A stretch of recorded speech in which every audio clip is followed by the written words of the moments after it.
All right, y'all. Welcome back to Franchise Players, episode 12. As always, I'm joined by my co-host, Darrell. Welcome back, everyone. Good to be back. We have an amazing show for y'all. Yes, sir. Most definitely. And Unc, I got to give you a proper introduction this time, my guy. He's joining us once again, a four-time Men's League dunk champion. You hear that? 4 times. Known for giving your favorite retired NBA hoopers work. Buckets. Played pro in the States and Mexico. Summer 2024 Brody League champion in the first season. Come on. We're joined by Unc once again. What it do? Hot takes coming for you. Hot take Unc, baby. in the building. We're all red, and we're all red for the hot takes. And we're in Raptor gear just because somebody's talked some trash about my team. Come on. I'm coming for you. Let's go. Let's go. All right. First thing we got to jump into here, fellas. Game 7, NBA Finals. The Thunder, 103. Pacers, 91. Talk to me, guys. Yeah, I wanna jump into this, man, because I just feel like it's anticlimactic, man. Once Halliburton went down, it was over. Like, we knew Indiana was gonna try to put up a fight. You know, TJ's gonna do TJ. But the other guys just didn't show up. I think Miles didn't show up. Neesmith didn't show up. The high flyer, what's the guy's name again? The dunker? Is it Obi Masai? Toppin? Obi Toppin didn't show up. okay. I think they combined for 8 points total or some crazy low number like that. So you're not going to win a game like that, especially when I would say your number 2 guy, because I got to give respect to Spicy P. That's your guy. He was going to be your finals MVP, so he is your true number 1. I know, media likes to paint Tyrese as the number 1, but the number 1 has to be your leader, has to be the guy who at the end of games who's going to bring you at close games. So I need the disrespect for Spicy P to stop. He's not the number 2. He's not Robin. He's Batman. He's Christian Bale. You know what I mean? He's George Clooney. You know what I'm saying? He's Batman. So we need to respect him. But yeah, back to the finals. It was once he went down, my heart broke. Like I almost turned off the TV. I just didn't want to watch it. It was at my in-laws. And it was just hard to watch, man. It was hard to watch. My heart broke. I got teary-eyed because I didn't want that. That's not what I wanted. I wanted a hard-fought game. And the way it was looking, the momentum, how it was moving, it looked like Indiana was going to take it all and shock the world. But then after that, I was like, okay, OKC was right to paint them buses. For sure. For Tyrese Halliburton to come out with 3 threes, 9 points in the first quarter, and then to go out with that injury, it was tough. And you know what? Indy kind of stuck through it, like to halftime. I think they were up 1 after half. 55-54. But ultimately, they just didn't have enough to get it done. I mean, some of the key bench pieces for Indy, Obi Toppin, 21 minutes, 0 points. Ben Shepherd, 16 minutes, 0 points. It's just not enough. Even Ben Mathurin, he did his part, 24 and 13, had a great game. TJ McConnell, we saw him come alive in the third. You know what I mean? But ultimately, missing Tyrese Halliburton, who was looking to have the game of his life in Game 7 before he went out, that was a catalyst here. And the Thunder just had a balanced effort all around. You got Jalen Williams dropping 20, Chet with 18 and 8, SGA with 29 and 12, Caruso with 10, some great defense, same with Case and Walls. It was tough. How do you feel, Darrell? Yeah, it was very unfortunate to both your points, man. The fact that Halliburton had to go out like that in one of the most important games of his career was just extremely, extremely painful to see, especially as a fan of the game. And you can tell the Pacers team were not the same when he went down. So when you put it into perspective, Halliburton controls that pace. So once he was out, they essentially lost their identity a little bit. So then there was one point in time in the third quarter. I'm not sure if you guys noticed. TJ McConnell scored 12 straight points within the span of 6-7 minutes. It was beautiful. A span of 6 minutes, only one player scoring is that's just painful. He did all he could. Painful to see. Pascal Siakam, I thought this should have been like a Pascal Siakam, a staple moment in the finals. Like, all right, cool. Like, my guy just went down, give him a rock, let me get it. However, that's not how that Pacers offense is built. It's more so like a collective team.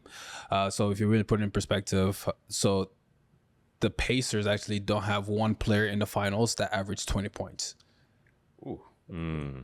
So I think they had about 5 players that averaged 10 points, 10 plus points. Siakam was 18.5. Yeah, I think. 18. Halliburton was about 15, 16. Yeah. All right, so they didn't have one player that averaged 20 points. So it was a collective unit, and also in the finals as well.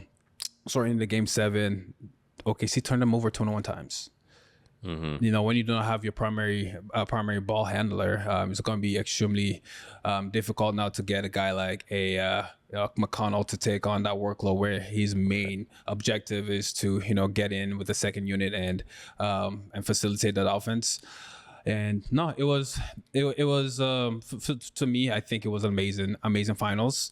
Prior to that end there with Halliburton and SGA, dude. Man, he also put on a master class once again, you know. So it was a beautiful thing to see. And I have to say though, Indiana, that was a magical run by them. This postseason. Probably the best run we've seen in quite some time, definitely. Especially the fact that they were the underdog throughout this entire playoffs, and the fact that they were able to get all the way to the finals, force a game 7. It was a beautiful thing to see. And I think this is the first time in a long time that you could say that the runner-up had the better story than the champions. Oh yeah, you know, like, and don't get it twisted either. OKC's run to the finals also was just as beautiful, just based on the way like this team was orchestrated. Denver series. You know, Denver series went to a game 7, and then also SGA he came through and delivered. You know, so we have to think about it too. SGA. And he stapled himself. I feel like that game 7 series, to jump on that, he stapled himself and said, I'm better than Jokic. And it's clear. I'm winning this. Yeah. And I'm winning the chip. Yeah. So the Jokic SGA conversation, for me, that ended after that. Yeah. So we knew who the MVP was because he showed us I'm the most valuable player. Because I'm going to win this game 7. Yeah, shout out to SGA, man. He came through and just delivered for his team when he needed him the most, you know, both those game 7s. No, absolutely. But to jump on your point with the 21 turnovers, what's that, 42 points if we're just talking about like layups and middies? So if they hit threes in that, oh my goodness, like that's crazy. Like you can't turn the ball that much. And then to jump on your point as well is I thought Siakam was going to step up. I was waiting for Batman to put on that cowl and put on that cape, throw some batarangs around, but he sunk under the pressure. So in that moment, he sunk to a number 2 because there was no Kawhi out there to save you. You know what I'm saying? So you needed to be the Kawhi. Yeah. I was expecting you to be the Kawhi. I'm like, you left the Raptors, you wanted to be a number 1 option. Here's your opportunity on the biggest stage. Show up. I think he didn't even have 20 points that game. I think he had maybe, how much did he have? 16. 16. Yeah. Like we needed him to be possessed. We needed the eyes rolled back. We needed all that. We need probably 40 points. I'm telling you, if Siakam gave you 40 points, that would have energized the team. I'm not saying they would have forgot about Tyrese, but I'm saying they would have been, let's do it for Tyrese. And I don't think that speech was said. I don't think there's anybody who had that speech and said, let's do it for Tyrese. Because the only person who came out hungry was TJ. Everyone else seemed defeated, deflated. Yeah, like they didn't want to win because they don't want to win without their brother. But you're winning for your brother, so it's still beautiful. So, and the coaching was fantastic. We can argue that's one of the greatest. Not even argue. He's one of the greatest coaches we have ever seen. One of the best basketball minds, and a lot of NBA players speak highly of him. So it would have been a beautiful storybook ending for Indiana to win. It really would have. And with a hobbled Tyrese, and he was hobbled in game 6 and they blew OKC out. Like they blew them out. Like it wasn't even close. Yeah. So that was just tough.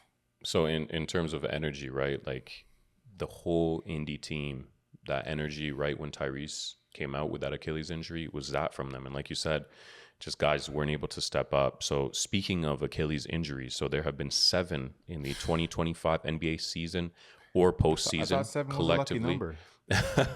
Halliburton, Tatum, Dame, DeJounte Murray, Drew Smith, Isaiah Jackson, and James Wiseman. Who?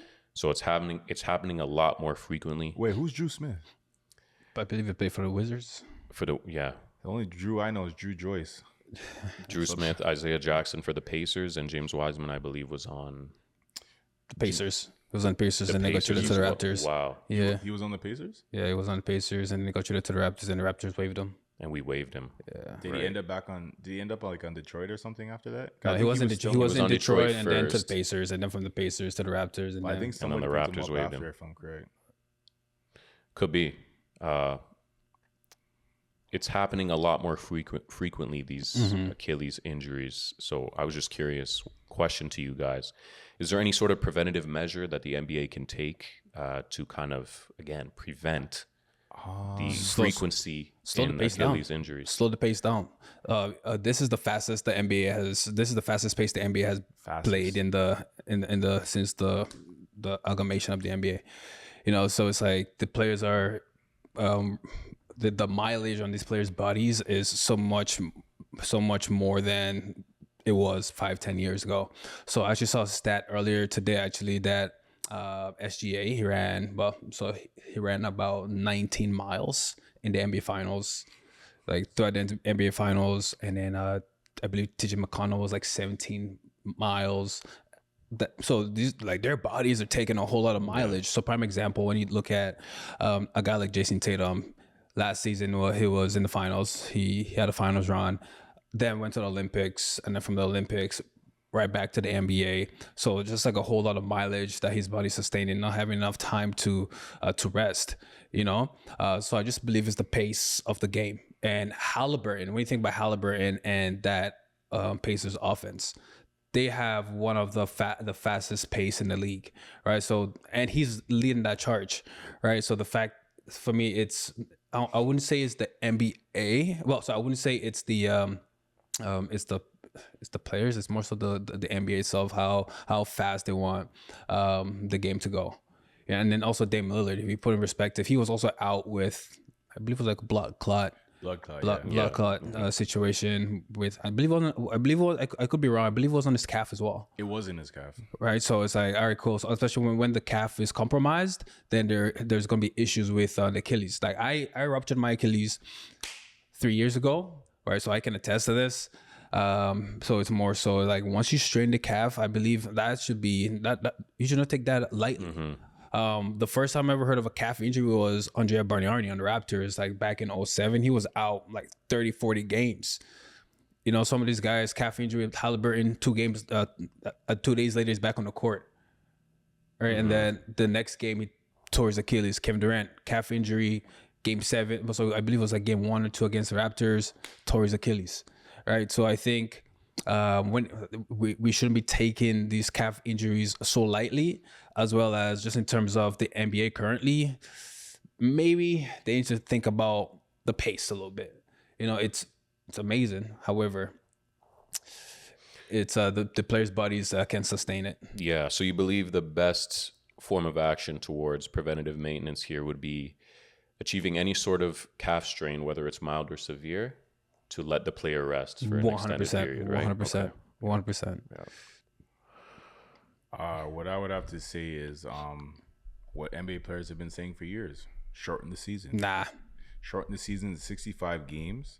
Because a lot of this, I'm a fan of the NBA. I want to watch the stars play. No offense to the bench players. I'm not buying your jersey.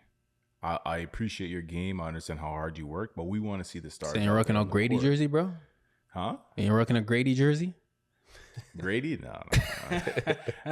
You know what I'm saying? I shorten the season, or at least try it. Let's cut it down to 70 games. Let's just see how it is for one season. Just do a test, a trial run, right? Just like we do trial runs for the All-Star game, like we try to. Oh, we've done it though, like the shortened seasons. Like, you know, when like we had like the lockout season. I believe it was like 2009, 2009, 2010. I think that was the year. I think the lockout season was the first year Miami won their chip. Yeah, 2011, right? 2011, 2012. Yeah. I would just say, yeah, let's try it out. And then at the same time, I think it goes back to mileage. 2 of those players who tore their Achilles were on the USA team, so they didn't get a break. Fair. So they're putting a lot of mileage on their body. And then I'm going to it's a hot take, but I'm going to talk about the shoes. All these low top shoes. Everyone who got hurt was wearing low top shoes. when we were in the hyperdunks, I might age myself here, but when we were in the hyperdunks, the higher top shoes, we weren't getting these type of Achilles injuries. And when Kobe injured his Achilles, the shoe he came out with after his injury was a high top shoe to protect the Achilles, and had like the memory foam thing, if you guys remember. So I think it also comes down to the shoes, and you also have to remember, I think it might have been the shoes, because Tyrese got his shoe during the playoffs, and then he debuted it during the playoffs. So he's never really tested the shoe. It's a signature shoe. I understand marketing reasons. You have to wear it. You have to promote it. So we as fans can watch the game and say, oh, I want that shoe. But dude, the guys in the Sixers were playing in Chucks. Low cut Chucks. You had Dr. Jane low cut Chucks. But again, it goes back to your point, the pace, right? They weren't playing that same level of pace. Yeah. And they weren't as skilled as this game we see today. Because even I was listening to a podcast, and they were talking about how guys are more agile. They have bigger bags. So guys are doing movements with their body that's like not natural, and be doing it at that pace, and then again the mileage. I've seen, like, so to that point as well, I was watching this video of Kyrie, like just in terms of how he like the shoes that he wears, it's kind of rounded on the sides, just because like when he's doing cuts, he literally rolls his ankles like when he's dribbling. Even SGA, same thing. His shoes kind of have like a rolled sides, just because like the way that the ankle just contorts. And even look at Wemby. Wemby's workout. He does like ankle breaking exercises to prevent himself from rolling his ankle. So I think it comes down to nutrition. And another hot take, I would say, we need to have these guys need to be on strict meal plans, and there should be more physicals done. There should be maybe a monthly physical, just to check in on these guys' health. Hey, I notice you have tightness in your calf. I notice you have tightness in your thigh. Okay, maybe you need to sit out a game or two, seek some treatment. Because at the end of the day, you're signed a contract, your money's guaranteed. By the end of the day, we're not playing for the money, we're playing for the chip. Yes, we're getting paid, that's our job, but we're playing for a championship. We want the best players, we want the best talent in the playoffs, because that's when the viewership is higher. This was the most viewed finals we've ever seen. So it's like, we don't want to pay and watch and sit on our TVs and watch Tyrese tear his Achilles. It was so devastating, and it was hard because they kept replaying it, and it was just hard. And then they show his dad, pan to his dad. It was just hard. So I just think, let's just test out a shortened season. Let's get meal plans. Let's get more on top of these guys. Like, look at like a Zion Williams. This guy can't stay healthy. He's eating bad. So I think we need to, these younger players, they're not like LeBron James. They're not spending $2 million on their body. They don't have nutritionists. So I think every rookie should have a plan where they have, like, the younger players should have a plan where they have nutritionists. They have like personal trainers. Like, I know they have their own trainers, but it should be like team staff that work with you. You want to put in the extra work, team staff is with you. So I think nutrition, and then having rest days, maybe limit the amount of practices they have. Maybe if you're going to have 3 games in 1 week, let's just do a shoot around practice, not a hard practice. Let's have rest days for our body. Let's, instead of having practice, have treatment days. We'll have a treatment day, and then we'll do shoot around. So I think we just need a rest. Yeah, absolutely. I mean, these injuries are tough. Thankfully, the medical field has come quite a way since the 90s, and now they're able to, the Achilles used to be a career-threatening injury, where nowadays it's not quite that case, and players are able to bounce back in 8 to 12 months. But the sad thing is, we're not going to see Indy back in the finals, because he's out for a tough. year. Yep. Like, this is not like the Bucks too. They have a he's out tough for hill a to year, climb. and now the Bucks. What are the Bucks going to do? What's Boston going to do? We've already seen them. We'll get into that later, but like, what are they going to do? Yeah, absolutely. It's tough, wishing the best for, all these players that sustain these injuries. NBA draft. That's a big news. That's a big news right now. A lot of pre-draft trades as well. Namely, the Boston Celtics trading Drew Holiday to the Portland Trailblazers for Anthony Simons and 2 second-round picks. How do you guys feel about that trade? It's a very interesting trade, because I do believe that the Boston Celtics, their identity stemmed from Drew Holiday's defense. So especially when you had Drew Holiday out there, you had a Derek White out there, you had a Jalen Brown out there. Dude, that's menace.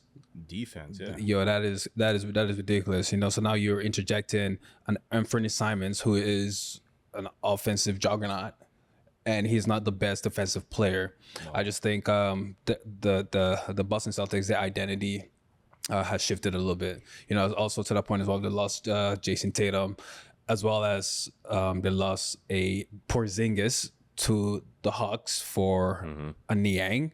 So it's before you carry on with that, so Boston, Atlanta, and Brooklyn finalized a three-team trade that sends Porzingis and a second-round pick to the Hawks, Terrence Mann and Atlanta's number 22 pick to the Nets, and Niang and a second-rounder to the Celtics. Yeah. So Drew Holiday and Porzingis gone. Mm-hmm. So to that point as well, so Musa and I were having this conversation earlier. It was like the second apron. Boston Celtics, they were extremely over the second apron. All right, so by getting Drew Holiday off their books as well as a Porzingis off the books, so they were, I believe, $200 million over the payroll. With both those contracts both those contracts. So by getting rid of them, now they're only over by $16 million. All right, so it's like they had to get over, they had to get on there, especially the fact now it's like with the second apron, if you are over, then there are multiple different penalties. Like they may freeze your draft pick. You may not have any rights into like, trades and so on and so forth. There's so many different penalties. So it just had to be done, especially next season. The Celtics may not even be in contention. So it's like, what are we doing here? We can't be over the cap, and we can't be out here getting penalized. So it had to be done. However, Anthony Simons, one of my favorite players to watch, man. Really, really talented cat. Young too. Young. However, can't stay healthy. If he can stay healthy, him and Brown could do something next year. However, to hop on your point when you're talking about the defensive identity, they should have just went for like Alonzo Ball. If you want to keep that defensive intensity, you bring he's a longer defender, and he's a better shot creator, better distributor of the basketball. So that would have made more sense if they want to keep that defensive mindset and that core. It does feel like the team is moving in a different direction. It feels like that Jaylen Brown, Jason Tatum era has ended. We're hearing multiple rumors that Jaylen Brown is on the table. I'm hearing the Kings are linked to him. So it's like, it seems like Boston is trying to sell, but again, to your point, they want to get under that cap. But they must have known this when they signed him to a $300 million contract. And then I think they gave Tatum like either 200 or a little under 200. So they must have known this. So maybe they should have done is structure those deals where they could still give you the $300 million, but stretch it out for a longer period of time. Instead, maybe a 5-year, make it a 7-year contract or something like that. Because they could do that, or just like what LeBron used to do, smaller contract, 2-year deals, $50 million a year. You do you threw 3 of those deals, you get your $300 million. So it's like they could have stretched it out. I think. That falls onto management. Management should have just thought about smarter, because we're on the franchise podcast. We figured out the code. So I think there might be some immaturity or some less experienced people in upper management right there for the Boston Celtics. And then getting rid of Porzingis. Okay, I understand. Porzingis wasn't really doing much for them that year. And he was a no-show in the playoffs. And he is a guy, when he's healthy, he is that guy, but his career shows you he can't stay healthy. So getting rid of him, I'm not mad at it. But then again, for the Atlanta Hawks now, looking at their side of things, they believe in Trae Young. They tried the DeJounte Murray thing, the 2-guard lineup didn't work. Now they're trying to give him a scoring big. So it seems like they are all in on Trae Young. He's their star. They believe in him because they got rid of Luka for him, right? If you think about it, they could have had Luka Doncic on this roster, but they said, give me Trae Young. So Atlanta believes in Trae Young. They live, breathe, and die Trae Young. Me personally, I would have moved off of Trae Young a long time ago.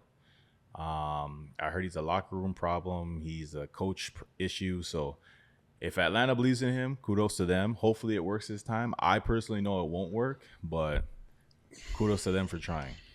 Yeah, absolutely. And prior to this Porzingis trade, I saw Trae Young as more of an expendable piece, as you guys are saying, because you had a bunch of these younger guys, a Dyson Daniels, Jalen Johnson, who I thought they were looking to Kevin Herter. start. Yeah, some of these other guys who I thought were really going to be. Bogdan as well. They had Bogdan as well, yeah.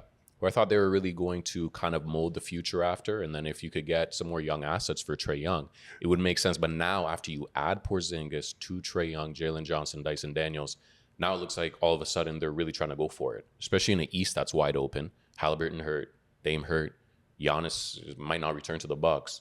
So it's interesting. And then over to this puts them in the conversation with the Cavs and the Knicks. The Knicks. Puts them in the conversation. Cavs and the Knicks. You could say they're after this trade, it makes them the 3 seed. Could be. That's up for debate. I mean, the East is so wide open right now, man. It is.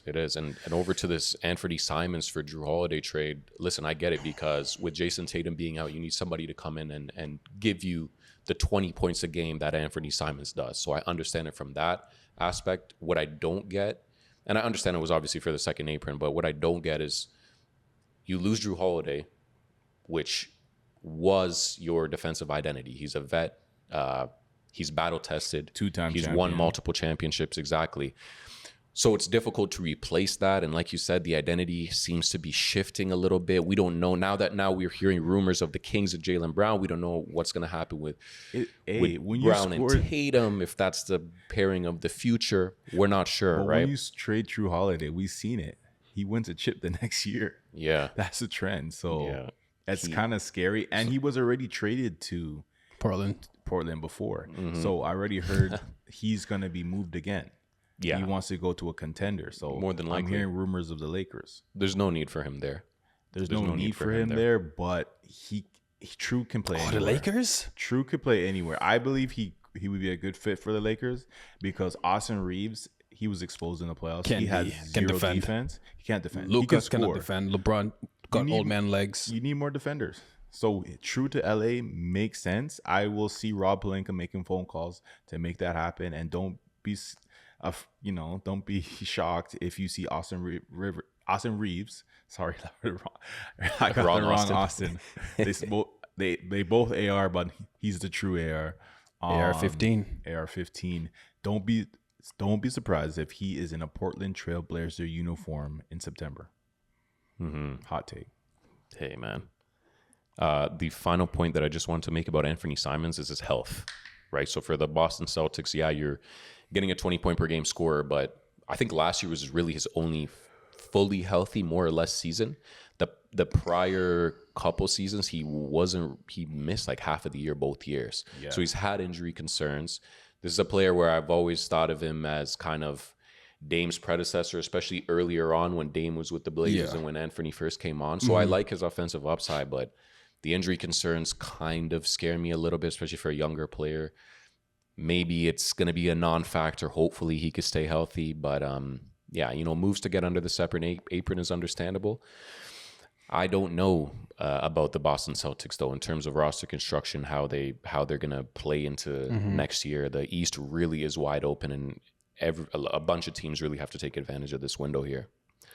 Another trade, New Orleans Pelicans trading C.J. McCollum, Kelly Olynyk, and a future second-round pick to the Washington Wizards for Jordan Poole, Sadiq Bey, the 40th pick. Talk to me about that. Hey, big move. Pelicans won that.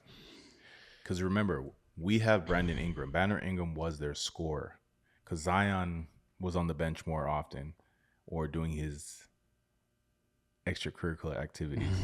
So you're getting that scoring back because Poole, he's going to chuck it. We know he's going to chuck it. And Sadiq Bey, he's a decent player. I see him when he was on the Pistons. I saw he has he has potential. So, and then they traded Kelly Olynyk, and who else was future second round pick. That's it. CJ, Kelly Olynyk, and a future second. See, CJ's on the decline. CJ hasn't really been doing anything. For me, he hasn't done anything since he left Portland. So I feel like this is just a win for the Pelicans, and it gives give Zion another scoring person, another person he can trust, another guy who can put the ball in the basket. And it shows that, the Pelicans still believe in Zion and they want to put another young scorer next to him. I feel like him and BI they didn't mesh well. I don't think it was a good fit. And then CJ going there just didn't make sense. So I think this makes more sense. But yeah, it's a win for the Pelicans. I like it. I don't really understand what the Wizards are doing because they seem to be grabbing all these players past their prime. CJ, Malcolm Brogdon, Westbrook a few years ago, Chris Middleton. Mm-hmm. Are they going to flip these guys, or are they planning to keep these guys to help mentor the youth there? Flip them. That would be the smart Marcus idea. Smart too. Yeah. You flip them to contenders and get some good draft picks and just reboot. Yeah, so I think what the Wizards are doing, they're taking a page out of the OKC playbook. So like get as much asset as you could for depreciating talent. So yeah, you have Middleton who definitely will be getting traded soon to like a contender for maybe a couple second rounders or maybe a late first rounder. Same thing with Brogdon. Brogdon could be definitely fused to a contender. Same with CJ McCollum. Like these guys are all. I think with the Washington Wizards, they are in a stage right now of, all right, cool, we have enough young assets. Like Jordan Poole, he was on the same timeline as the current players that they currently have right now. So why keep him? And also take possession away from our up and coming guys. All right, so let's get rid of them. Get CJ McCollum. They're gonna definitely, in my opinion, they will be flipping CJ. They will be flipping Middleton. They will be flipping as well as Marcus Smart. All those guys, they get flipped. And also, or if CJ does not get flipped, he is such a professional, especially with the new NBA of how young these players are. He is such a professional that he will teach these guys how to be a pro in this new day and age. Mm-hmm. As you mentioned, you need a true vet who actually plays, who is a star. Even though CJ has never been an all-star, however, he damn near has all-star talent. Right, and he's one of the most he's one of the most respected players in the league.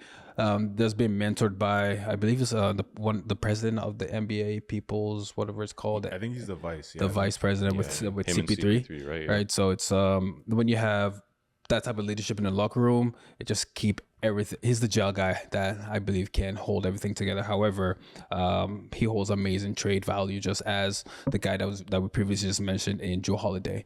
Right. So all these young teams, they're accumulating assets, and Jordan, if you get in a CJ McCollum back, dude, you can get a late first round for a CJ for CJ or some young assets or both. Yeah, exactly. I think they're just gonna go for young assets because they had Kuzma, who's like 27, 28. They flipped him to Milwaukee. So I feel like they're not gonna keep any of these older guys. So all these guys are on the move. So Kelly Olynyk, all these guys are on the move. They're just gonna go stockpile draft picks like OKC. Yeah. OKC won a championship and they still have 105 draft picks to play with. So it's like that's scary. Like also for the New Orleans Pelicans. I don't know if I like the fit of Jordan Poole on that squad. Let's go through the depth chart. Yeah. So now it's DeJounte Murray, Jordan Poole, Trey Murphy, Zion, and Yves Missy would be the starting five. I kind of like that. Second line, Jeremiah Fears. Their lottery pick this year, Jordan Hawkins, Bruce Brown, Herb Jones, and Derek Queen. And then some other notable guys, you have Brandon Boston, who kind of came into his own last year. Jose Alvarado, pesky defender. Elfrid Payton, who can give you some good minutes here and there. Do you guys believe in this roster? I do not. Not at all. Like that is... They may not even make the play next season, bro. You know what I'm saying? Especially the fact that Zion is never healthy. Jordan Poole, extremely inconsistent. Yeah, no, I will say though, Poole in this roster with some more capable scorers, it might take the pressure off him a little bit. Off him, right? Okay, it could be. I mean, because in the Wizards as a number one option, he clearly wasn't the guy. But we saw his offensive firepower with the Warriors, and when he plays behind some other better scorers, it kind of has the pressure taken off him. Like we're saying, I think he might be able to flourish. He might have a little It bounce might be. back campaign. It might be. It might be. I think the opposite. I think they have potential. If Zion can stay healthy, if this team can stay healthy, they have potential. They could fight for 8 seed. They probably will be like 9th or 10th, but they could fight, at least get into the play-in. They could probably fight for the 8th seed. I won't write them off. It all comes down to Zion. It all comes down to Zion. If Zion is healthy, if Zion's bought in, Zion's, taking his meal plan, taking his workout seriously, I mean, you got, him with 2 scores. It's exciting. It almost reminds me of him in college when was him and RJ. They were like the 1-2 punch. That we could rekindle that with a Poole and Zion right there. So it has potential. I'm not gonna bet my house on it. I'm not gonna sell my car. I'm not gonna give blood for this. But I'm just saying, like, it's potential. But I'm not gonna be like, I'm all bought in. I'm not gonna buy it like it's crypto because I don't believe in the stock. This is kind of like those fake crypto coins. They could hit, but they most likely gonna miss. So that's how I see this. Yeah, the only reason why I do believe like they may never make the play, they have way too many young talents, right? So Jeremiah Ferris, as well as Derek Queen, like two, Ifemisi, yeah. Ifemisi. So so those are two rookies going into next season. Ifemisi was going to his second season next year, right? Yeah. And then as well as DeJounte Murray, he's coming off an Achilles injury. I'm not sure if he'll be there to begin the season. So it's very interesting. If he's healthy, then that does take that makes Poole the third option. That makes him back like he's in Golden State again. So that will open up his scoring. And when he gets hot, he's hot. And if there's baddies in the crowd, we know the baddie effect. We know the baddie effect. I don't know if New Orleans, baddie effect. I don't know if New Orleans has baddies because they have a lot of gumbo and high cholesterol food over there, but who knows? Well, Zion finds them, so who knows? Yeah. One thing I like about the Pelicans too is they have some very capable defenders. When DeJounte Murray comes back, he's a great defender. Trey Murphy, Herb Jones. That's who was out for half of the year last year. Those are my 2 guys. He's an incredible defender. They should start Trey Murphy and Herbie, bro. I don't know if you like being called Herbie, but fuck. Hey, that just slipped up, that is new nickname. Herbie. That just slipped up, man. Herbie fully loaded. Kirby and Herbie. No, Herb Jones is nice. Trey Murphy, dude, that guy is. I would love to see him in a Raptors jersey. Like, he is nice. Like, I had him in fantasy. You're saying we traded for the wrong Pelican?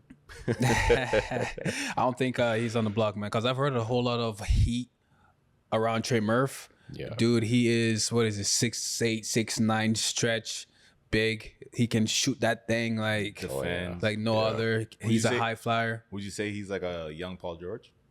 Oh, the handle is not there yet.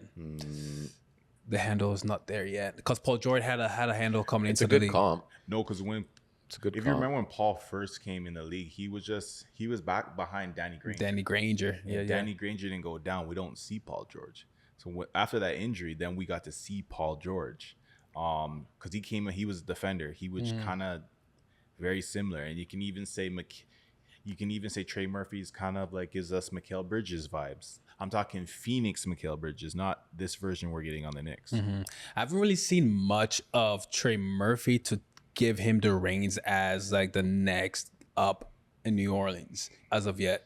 Amazing talent, amazing upside.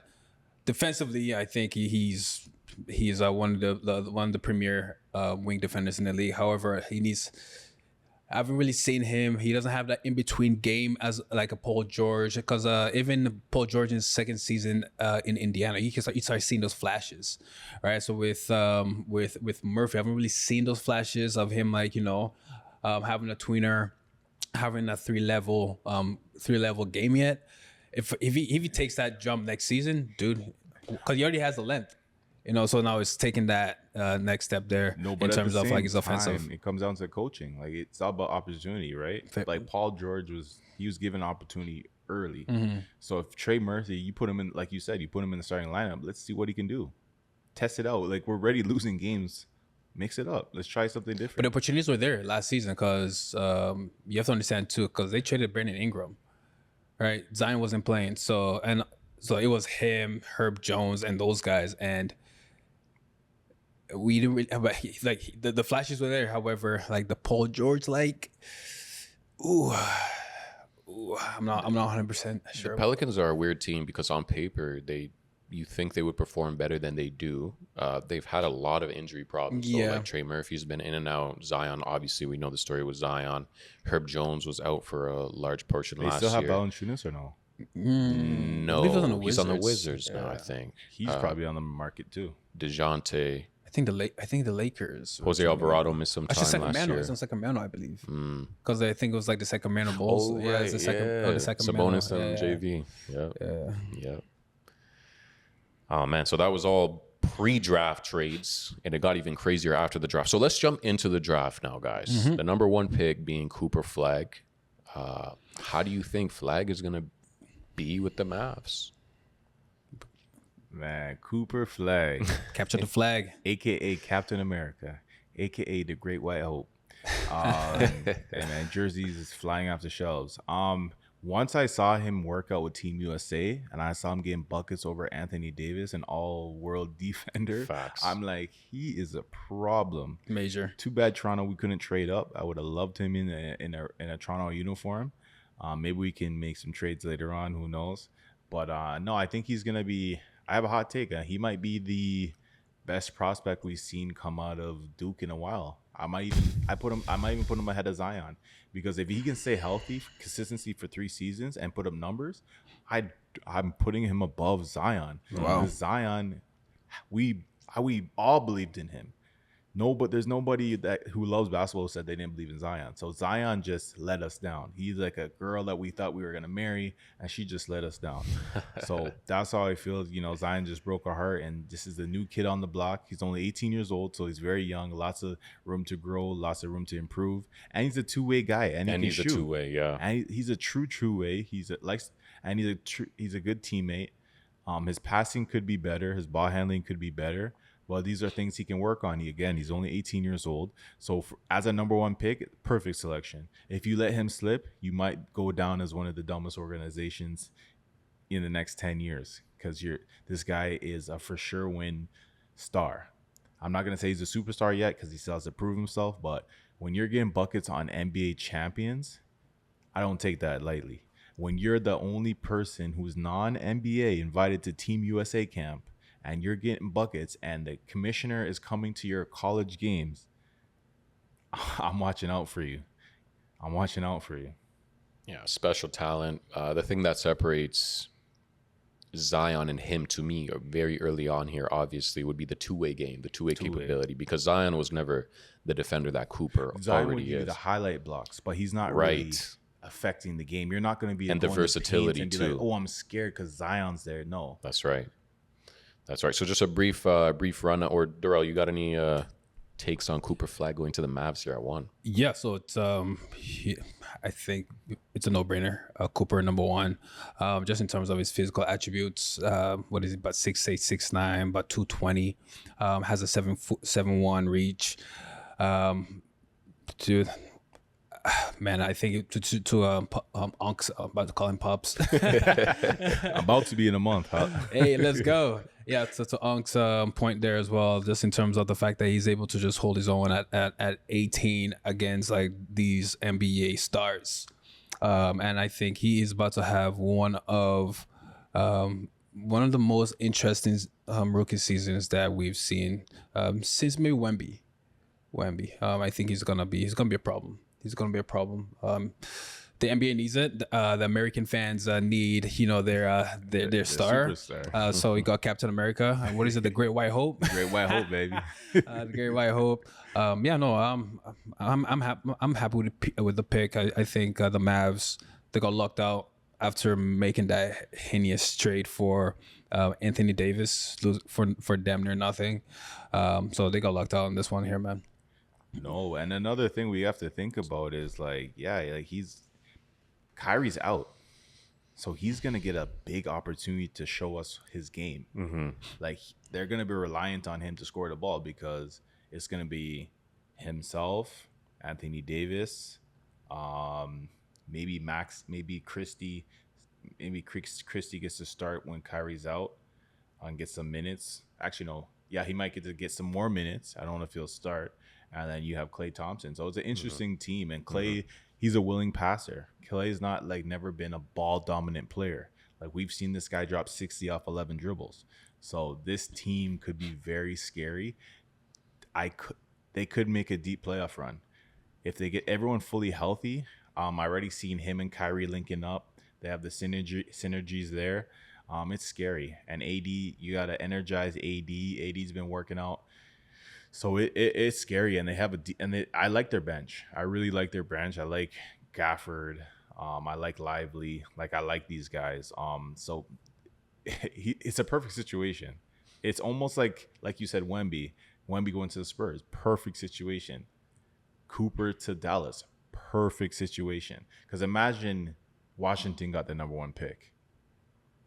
It would be a waste of his time. Terrible. That would have been terrible to and look then at. once his rookie contract's up, he's leaving to go to a bigger market. So it's just a perfect right time, right situation. Because he was thinking of staying back a year in college, and that would have been a big mistake. Damn. Another, it's crazy though, because the last 3 stars for the Mavs have all been white. Dirk, Luka, Nakoop. Great white hope, I'm telling you. Everything bigger in Texas. Some other notable top 10 picks. We got Harper going number 2 to the Spurs. VJ number 3 to the 76ers. Concanepo 4th to the Hornets. Ace Bailey 5th to the Jazz. Trey Johnson to the Wizards at 6. Jeremiah Fears 7 to the Pelicans. Igor Demin to the Nets. Colin What a Murray shot, Boyles man. to 9. Yep. 9th to the Raptors, and Common Milosh 10th to the Rockets. Any player in particular, maybe give me one player out of these 2 to 10 range that you guys want to highlight real quick? A good fit for that team, so on and so forth. I think for me, Conca for the Hornets. Especially you have LaMelo Ball, who's arguably one of the top point guards in the league, now has a knockdown shooter in Conca, whose shot was about 41% from downtown at Duke. And he's gonna find you. He will find you, dude. So I just believe it's a perfect fit out there in Charlotte. I think this is like the first time I see somewhat of a vision in Charlotte, just in terms of accumulating, top prospects. Post Jordan era. Because everything's like the last couple of draft picks within the last couple of years actually make sense. They do. Yeah. So for once. So instead of, so instead of going for the hot pick and Scoot Henderson, they went with Brandon Miller. People thought that was a wrong pick at the time. And that was a perfect pick. Right move. You know what I'm saying? As well as LaMelo, amazing pick. Miller. Now you have a Conca, who is the top shooter in this draft, who quite possibly might go down as one of the great shooters that the game has ever seen. The fact that he's shooting at 40% coming out of college going into the NBA at 6'6", he's a big cat too. And also one of his when you read his profile, he's a high IQ player. So he makes the right plays, the right reads. So I think it's just going to help that. That Charlotte team, because that Charlotte team, when you really look at the personalities on that team, you have some immature guys, and so I do believe Conca is going to bring some type of maturity as well as just stability that they need on that team. Fair enough. How about you, Uncle? I love Harper on the Spurs. The Spurs are sneaky. The Spurs are building a dynasty right before our eyes. All their draft picks are players that they had. Stephon Castle last year, Rookie of the Year. Mm-hmm. Year before, Victor Wembanyama, Rookie of the Year. They might go for the three-peat, man. They might go for the trifecta. So it's like the Spurs know what they're doing. Unfortunately, it's sad we don't have Pop running the show anymore, but we still know he's behind the scenes and he will be making things happen. He'll be working with the players and in development and stuff like that. And Spurs will, we've seen what products come out of the Spurs teams. We've seen the Kawhi Leonard. So we understand when you go to the Spurs, it's not like going to Washington. You actually are going to get to play basketball and learn the game on a high level because you're one of the smartest basketball minds over there. And you get to work out with Tim Duncan, Tony Parker, Manu Ginobili. These guys are always coming to practices. So you're getting tutelage from Hall of Famers, GOATs, NBA champions, Finals MVPs, MVPs of the league, so defensive players of the league. So you're learning. It's an information download. You're basically going to the source of AI. That's the Spurs. Like, you're getting all the information. So it's a perfect fit, and it's just scary because it's like this kid can really play. And now you're pairing it with a Wemby and a Stephon Castle, and then the other gentleman who's like the Dennis Rodman of the team, keeps coloring his hair. Jeremy Sohan. Sohan. He's a heck of a player as well. So I feel like they weren't willing to give him up for KD. You know, they're brewing something. So don't be surprised if they do something in the West this year. Depends on Wemby, because he's chilling with the monks out there. I see him doing, he shaved the head. And, you never know. It's interesting. I really like it. I really like it. All amazing points you made, and you didn't even mention Carter Bryant. Bryant. The Spurs are a problem for the future. And who's that? They had that shooter that they drafted a few years ago from Villanova. I forgot his name. But he's a sniper. Let's go through the roster. Devin Vassell. They still have Vassell. So it's like they have all the right pieces. And then they still have what's his name? They just traded for him. Harrison Barnes? De'Aaron Fox? De'Aaron Fox. De'Aaron Fox. Yeah. So this team is scary healthy. This team is scary. And also another thing too, with to your point as well, with Harper, he doesn't need to rush in to fit. I think with him, him and Cooper will have the best career, just because normally like Ace Bailey, he wanted to go to a team where he's a star right away. Like with those players, like they develop bad habits. So with a Harper and a Cooper Flag, they're with bona fide stars, they're with true veteran leadership that could tell them like, hey, those habits that you develop in. No, let's not even factor in the off court stuff, the in-game stuff, like training regimen and everything like that. So like just developing like just successful habits. I believe they're gonna have the best careers out of everyone. Not even because they're the top two prospects, but because of the situation that they were landed in. 100%. So they just lucked out. I think Ace Bailey. Ooh, my boy, what are you doing? But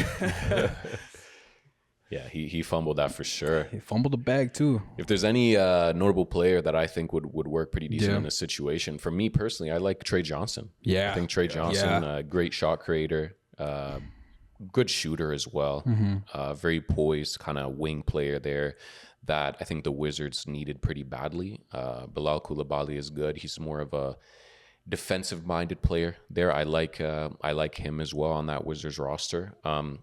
I just wish the Wizards wouldn't have traded Denny Avdia away, because we're seeing how he's playing with the Blazers. Cold, if you have him, if you have a Trey Johnson, who that looks like a great 1-2 punch. Was it for? I think it was for Brogdon. Yeah. Why? That makes no sense. It makes no sense. Zero sense. My boy's dropping triple doubles out there with the Blazers. Yeah, he's like a smaller Luka, man. He's nice, man. Yeah. So hopefully, now it's time to usher in the Trey Johnson era for the Wizards. So, like I mentioned last, I believe it was to you. I believe Trey Johnson has better upsides, in my opinion, than Ace Bailey. His offensive game is so much more polished than Ace. Like when you watch those two players side by side, I'm just like, Trey Johnson's offensive game is just so elite. Ace Bailey, when you watch him, takes a whole lot of poor quality shots. It's true, but I think with Ace, the talent is undeniable. Oh, 100% it's undeniable. Yeah. Same thing, but however, who else had undeniable talent? However, it became a bust. I'm not saying Ace Bailey's a bust. Cam Reddish. That's fair. That's Cam Reddish. We thought he was going to be the next. Everyone was like, "Yo, he's going to be the next thing." And then my guy, because even Ant was said he he dropped 50 on him. Like everyone was scared of Cam Reddish. So for me, whenever I see Ace Bailey, I see like just glimpses of Cam Reddish, bro. So but I could be wrong. Hopefully, I'm wrong, man. I wish him all the best, bro. What about that number 9 pick? Colin Murray Boyles. Lynn Murray Boyles. Jeez. You know what? I'm starting to warm up to it. Here we go. Man. Hey, Colin, you owe me an apology. You owe the city of Toronto apology. I'm wearing all red. I'm wearing all the Raptor fit because all that talking you were doing, well, not doing, all that cussing you were doing. The nonverbal, man. The nonverbals, the body language. Yeah. I didn't like it. So you better play well or you're going to end up on the 905. I will come see you and I will heckle you. So be ready to. Toronto's a big market team. We love basketball here. We have an international community of basketball people. We have the Filipino community. We got the African community. We have American, Canadian Americans. Like we're very multicultural, multiversed. So we love basketball here. So we take it seriously. So when you make gestures like that, we don't take it lightly. We love our city. We are trying to win another championship. It's going to take a while, but we are trying to build towards that again.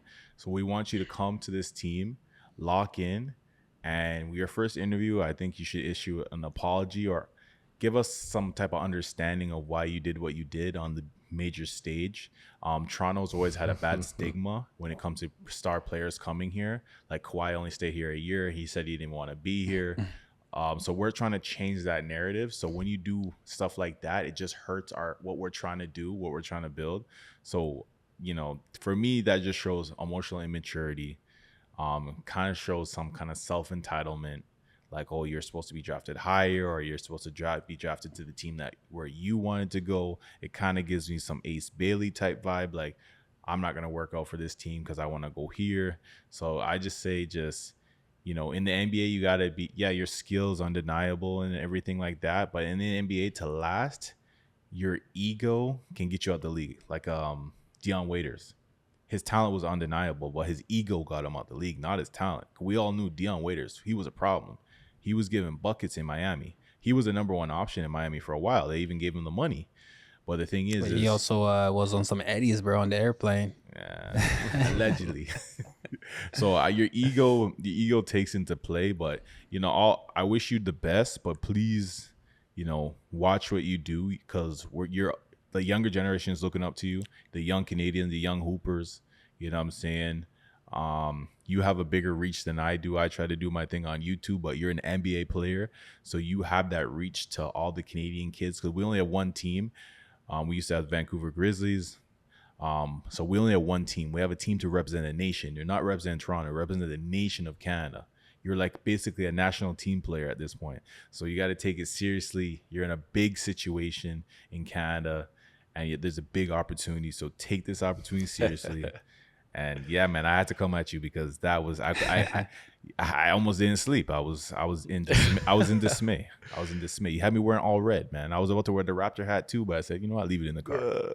Yo, Unc, I'm with you, bro, but the way I read it was different. I saw him saying, dropping the F-bomb right when he got drafted. I saw that as like a sign of relief because he came off the board, because he came out afterward and he kind of cleared up, the viral moment when he said, the F word, and didn't seem too satisfied with the Raptors body pick. language doesn't lie. You say the F-bomb and then you shake was smiling. Jacoby Walter last year, though. Yeah. We thought the same thing. We're like, oh, man, he doesn't want to be here. That very quickly changed. Sometimes I think the moment is so big that you don't realize there's like a million cameras and you're just like, oh, like I got drafted. All of the those feelings kind of come out at that moment. You know what I mean? I am in agreement with Moose. Like for me, it was like one of those ones like, fuck, it's about time, man. Yeah, you feel me? Fucking time, man. Y'all took long enough, you know what I mean? Like, especially in that moment, it's like, it just amped. It's like, fuck, let's go. You know what I'm saying? Oh, it's kind of like LeBron, You know what I'm saying? Damn time. You know what I mean? That's the way I look at it. However, I think, because like, if he wasn't smiling in that moment, it would be completely different. Like, he was smiling, like he just like, fuck, let's go. You know what I'm saying? Yeah. I think it was just more like a celebratory F-bomb, I think I just cussed like 4 times. I know, I was trying to hold back and then you just...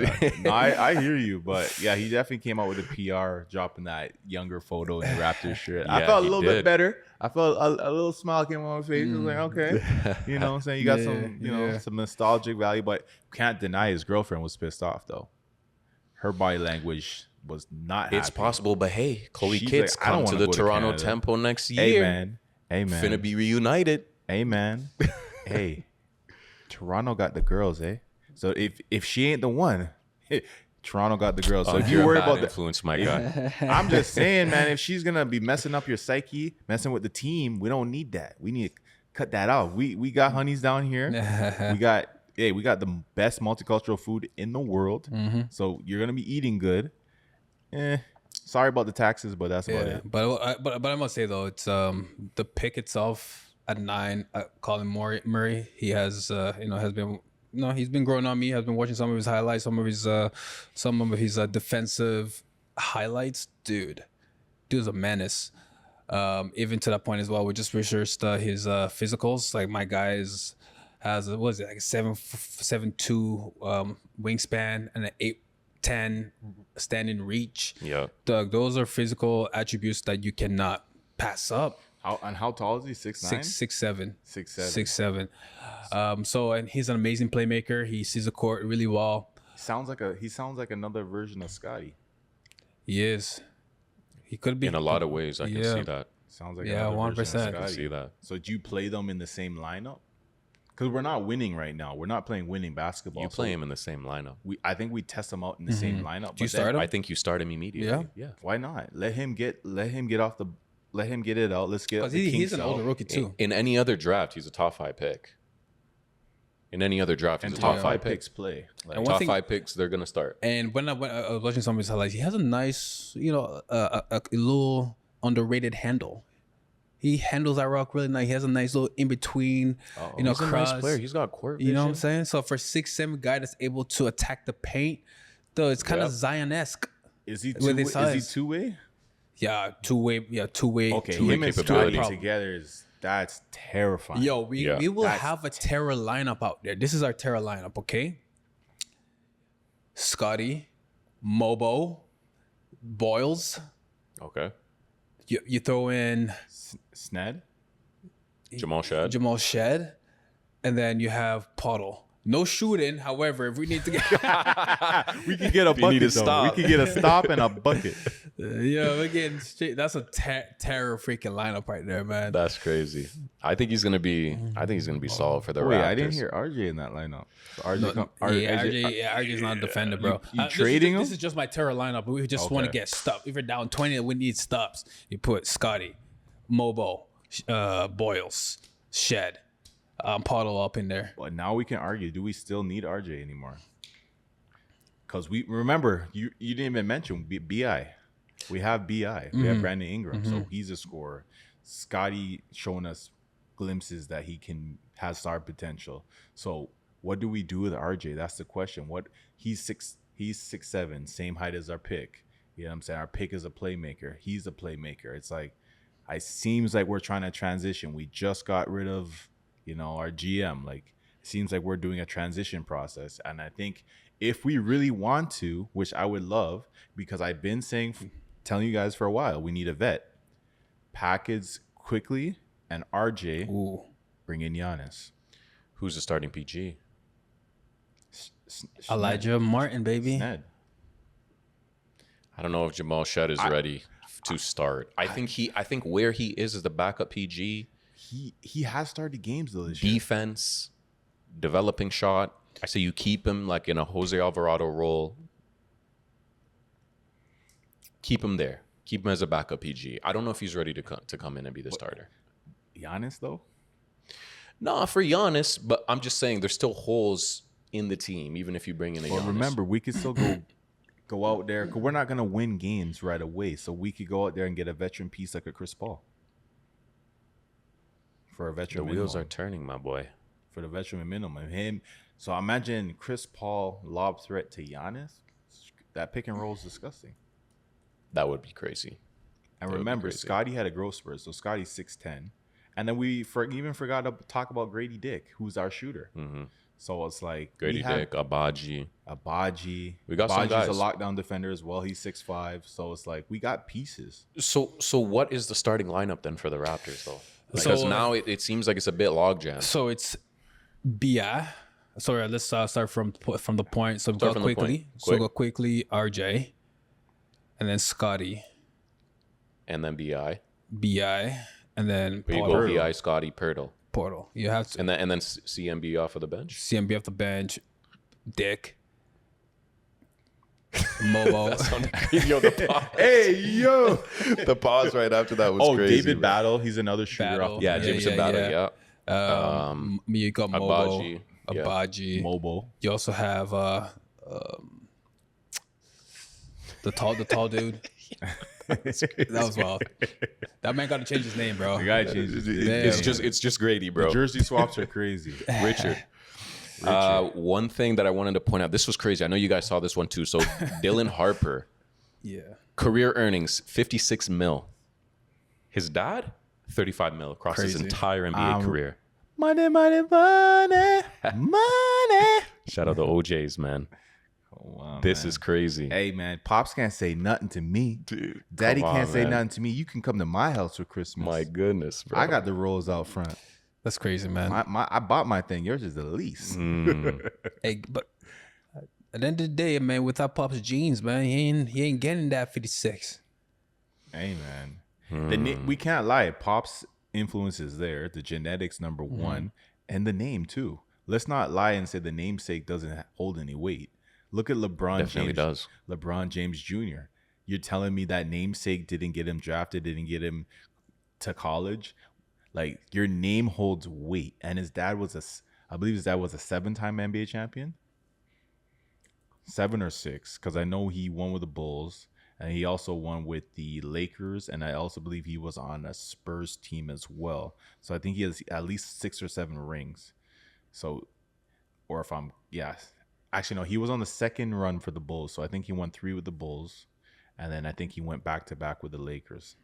Yeah, 5 times. 5 times. 5-time champ. So, like, so that's pedigree. So teams are looking at that like your dad got the DNA. He's putting that mental toughness in you, putting that championship DNA in you.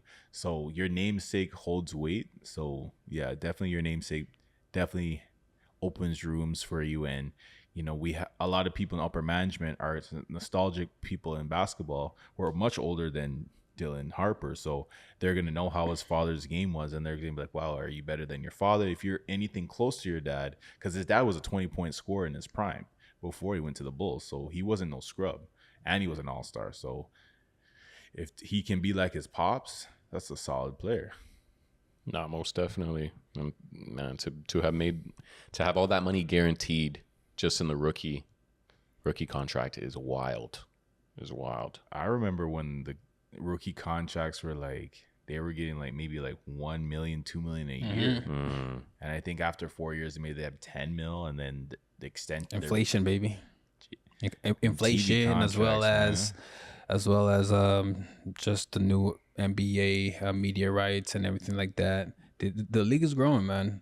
And as you can see, just based on the amount of international players that are in the NBA, I believe it's the last 7 MVPs in the league have all been players. International. So I just believe the international coverage is the reason why these players are, making as much as they are. Yeah, sure. and on a side note, I'm excited for the season because we're gonna have some people call him the GOAT, not my GOAT, but Michael Jordan's gonna be commentating on games on NBC, so that's gonna be crazy. That's gonna be great. Man, Gonna love to hear what he has to say. Most definitely. There were a bunch of other trades mid-draft, post-draft. Derek Queen, obviously being traded to the Pelicans. Cedric You said Howard. Dairy Queen? Derek Queen. That should be his nickname though. Facts. Cedric Howard heading to Memphis. A man.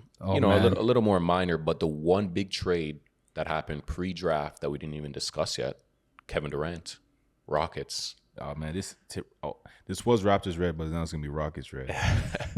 Rockets received Kevin Durant. Suns received Jalen Green, Dylan Brooks, 2025 first-round pick, number 10. So essentially the right to Common Maluak, however you say his name, and 5 second-round picks. How do you guys feel about this one? Hey, I don't know if you remember the last episode. I did talk about Jalen Green for KD. You did predict it. Hey man, something's happening here. I'm not gonna disclose my insider. Had another light bulb moment. My insider information, but it did happen, and yeah, Dylan Brooks in Phoenix, maybe he's the enforcer for Devin Booker, because Devin Booker is like an instigator, but he's not really the enforcer. Like he'll talk trash, but he'll back up. He'll moonwalk. So I think giving him an enforcer, kind of gives him more energy. Might revives him back in Phoenix. I don't think it's enough pieces. But having another young scorer, maybe he can be the mentor to Jalen Green and help him with his game. They can work out together. So it's good for Jalen Green to get that, because in Houston he didn't really have a vet to really teach him, because Freddie was worried about getting his bag. Freddie plays the 1, Jalen's a 2, could be a tweener for a 3, because just based off his athleticism and his quick twitch muscles. But yeah, Kevin Durant, another super team. Are you gonna win this time? Because your efficiency with super teams is not good. It's not good. So this is the last hurrah.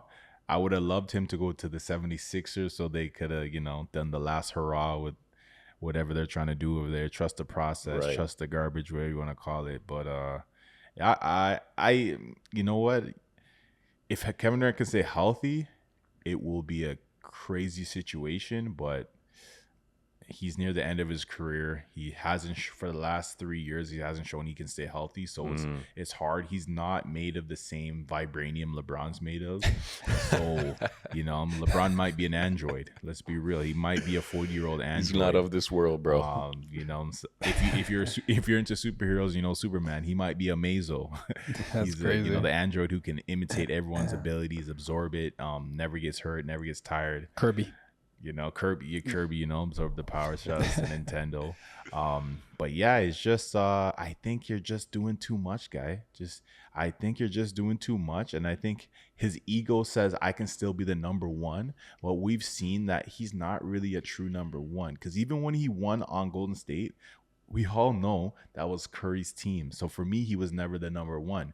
You're getting wide open jumpers and wide open shots because people are double, triple teaming Clay and Curry. So it's really easy basketball when he was on Golden State. It would have made more sense for him to go back to Golden State, or go to like a contender, maybe like the Lakers or like one of the contending teams, or even maybe try to run it back in OKC and just go for less money. Oof, and then you'd never do OKC, that. I would say, if OKC could have pulled it off, if they could have made it work, I would say don't trade your players, but try to maybe get rid of some of your picks and maybe some cash consideration. That would have been really dope to see, because then it's like, wow, OKC kept their core and now they add Kevin Durant. Like, that'd be scary. That'd be scary for the league. I think that would make them OKC a super team. And then it would be a great storybook ending to his career.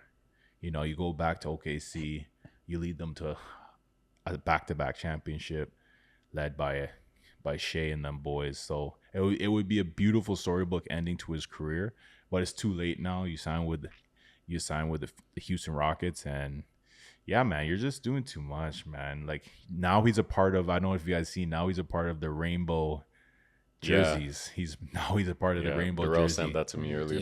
He finally completed the rainbow, man. Completed the rainbow. He's a rainbow boy. That's crazy. That's crazy. Hey, don't take it out of context. Oh man, Darrell, how you feel, man? dude, amazing trade for Houston. The fact that they didn't give up Amen, Tari, and Eason, or yeah. an Alperen, And Yeah, then my young boy, we were talking about Jabari. dude, and now they essentially just added a KD for an inefficient player in Josh Green. Jalen Green. Yeah, Sorry, Jalen Green, and then also Dylan Brooks. However, Dylan Brooks, he's part of that defensive grit that Houston team was playing with last season. However, Kevin Durant ain't no slouch defensively either. You know what I'm saying? So even though he has taken a step back defensively, but Durant can hold his own offensively. I believe last season he averaged 27 points. 27 point was like 5 points a game last season. So you add an efficient 27 points a game scorer I think he was top 5 in the league. at 37, 38, who is also arguably a pretty decent, one of the best wing perimeter defenders and also shot blockers in the game right now. And no, I think it was an amazing trade for Houston. I definitely think that puts them at least top 3 next season. Even I believe last season they were also top 3 in the league as well. So I think they were the 2 seed. they were the 2 seed. Yeah, so I think they're gonna be a problem next season. Look, to your point, Kevin Durant is not a 1. Yeah, Kevin Durant is not a 1. Yeah, Kevin Durant is not a 1. However, he is one of the most reliable 2s you'll ever freaking see in this league. Yeah, you know. But however, now Phoenix. Yeah, I'm looking at their depth chart right now. Point guard Devin Booker, shooting guard Jalen Green, small forward Bradley Beal, power forward Dylan Brooks, center Mark Williams. They got some work to do this offseason. Got crazy work to do. For me, I need to see them flip Bradley Beal for the likes of, maybe a Kuminga. Yeah, that boy's gone. Oh, you're cooking. You add a Kuminga in there, man. You're I think cooking. now we got something. That's some length. You're If they can, because Kuminga is, I believe, he's a free agent now.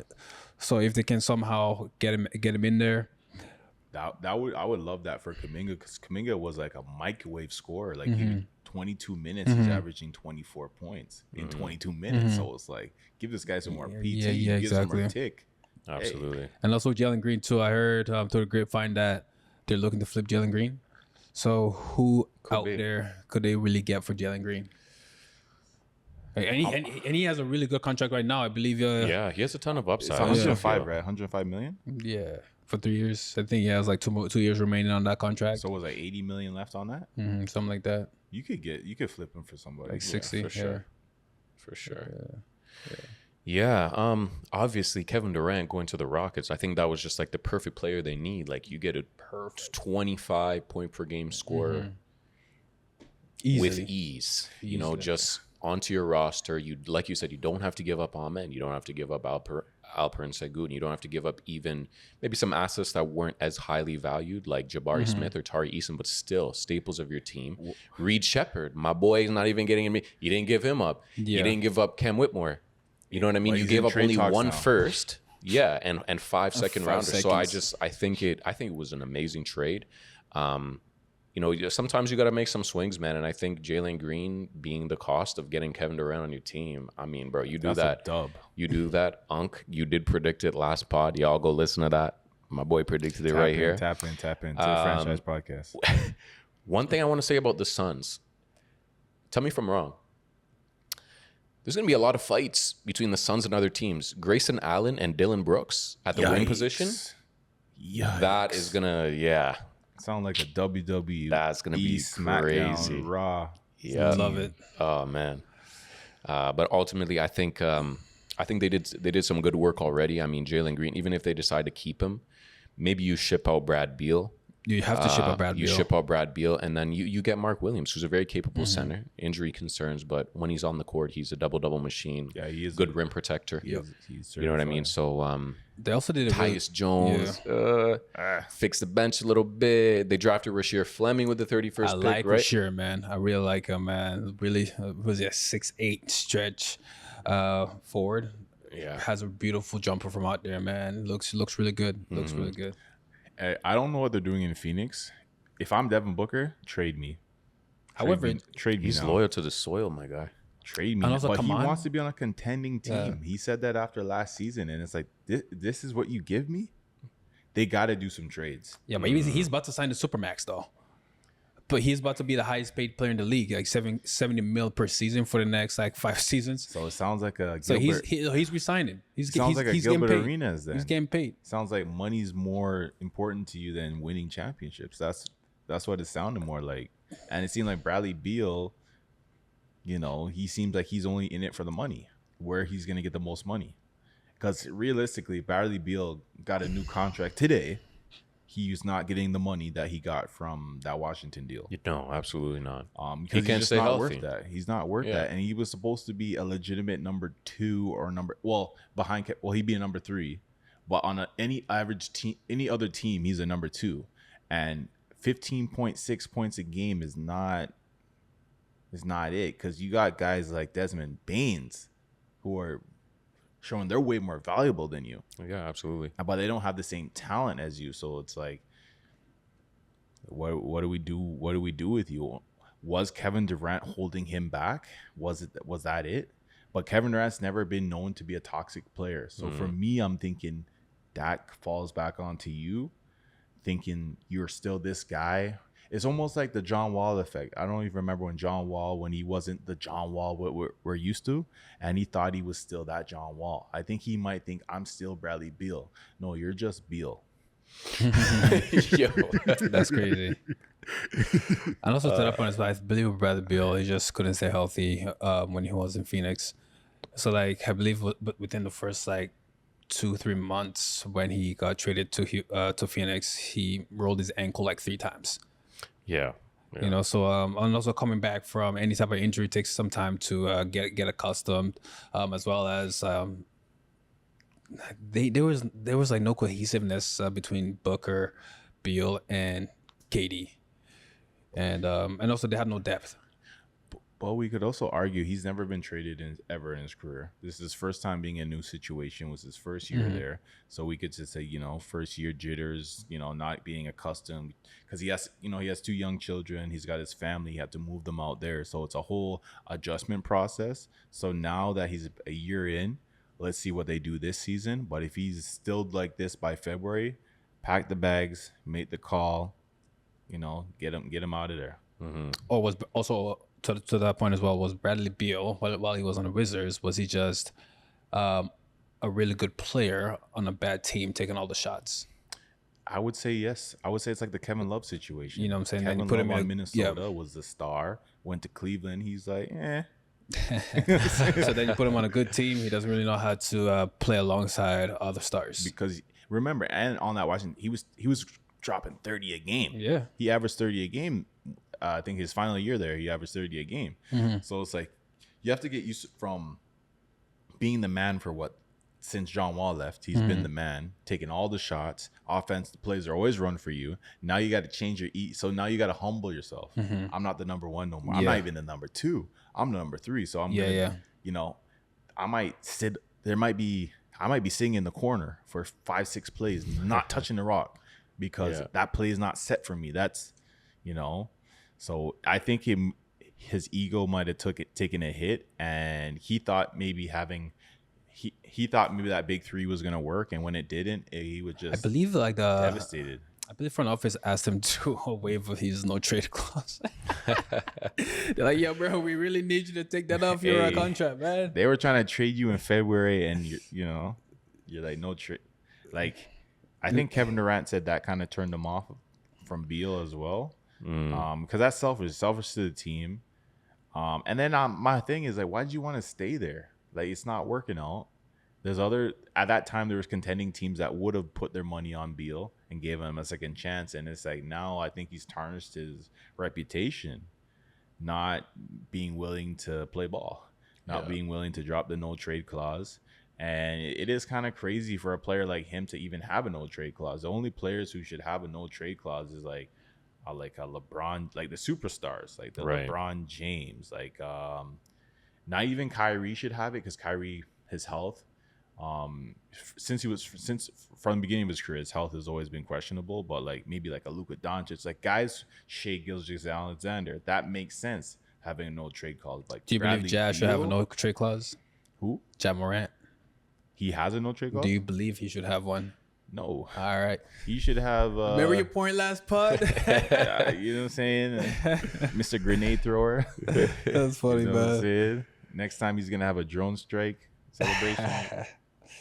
One thing I will say about the Suns roster, though, they look like they got some pieces. I believe they're not as far away as we believe them to be, and as their record suggests, 36 and 46 last year. But Tyus Jones is a good piece. Grayson Allen is a good piece. Ryan Dunn was a great draft pick for them last year. Late first rounder.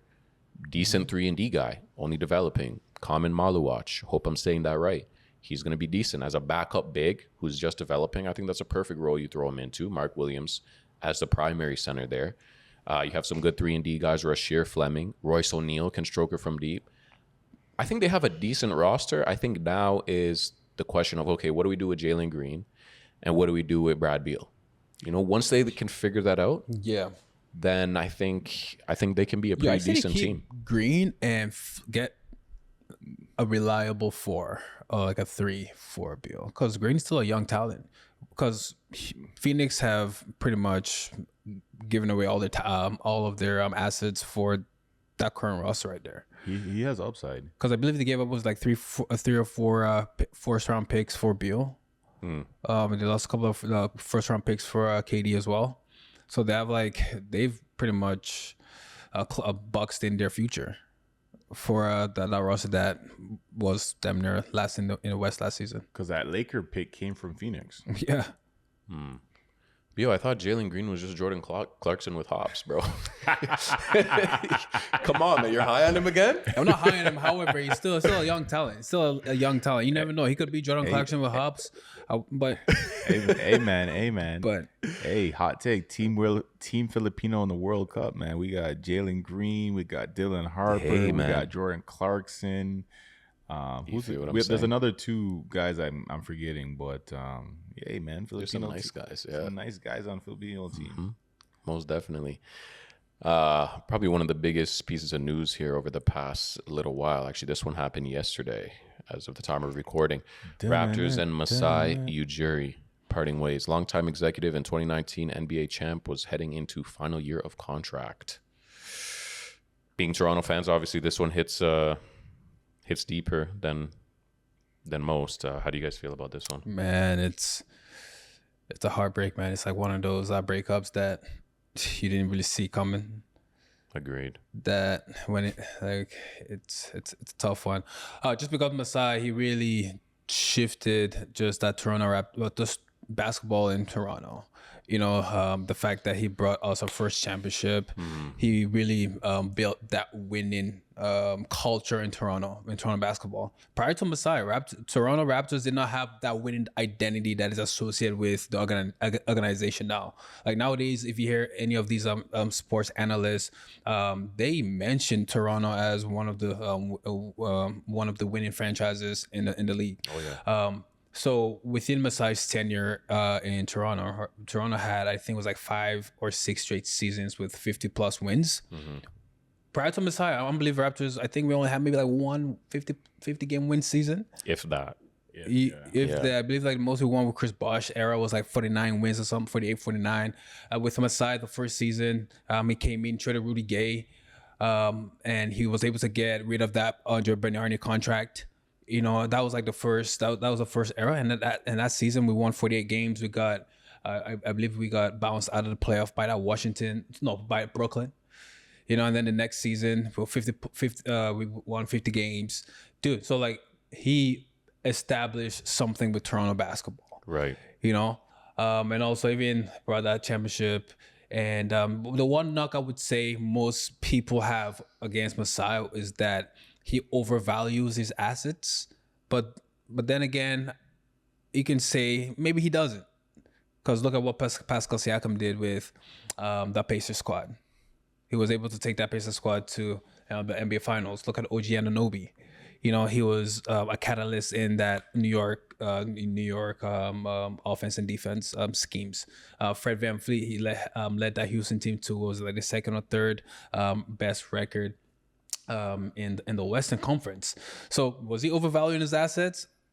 You forgot Norman Powell. And Norman Powell, you know, so I think he really believes in his prospects, and maybe he should have let go of those guys a little bit quicker so we can get a little bit more asset back for the likes of Van Fleet, Pascal, and so on and so forth. However, he was still able to flip Pascal Siakam for the likes of Ingram, and then who else did he get for Pascal? I believe.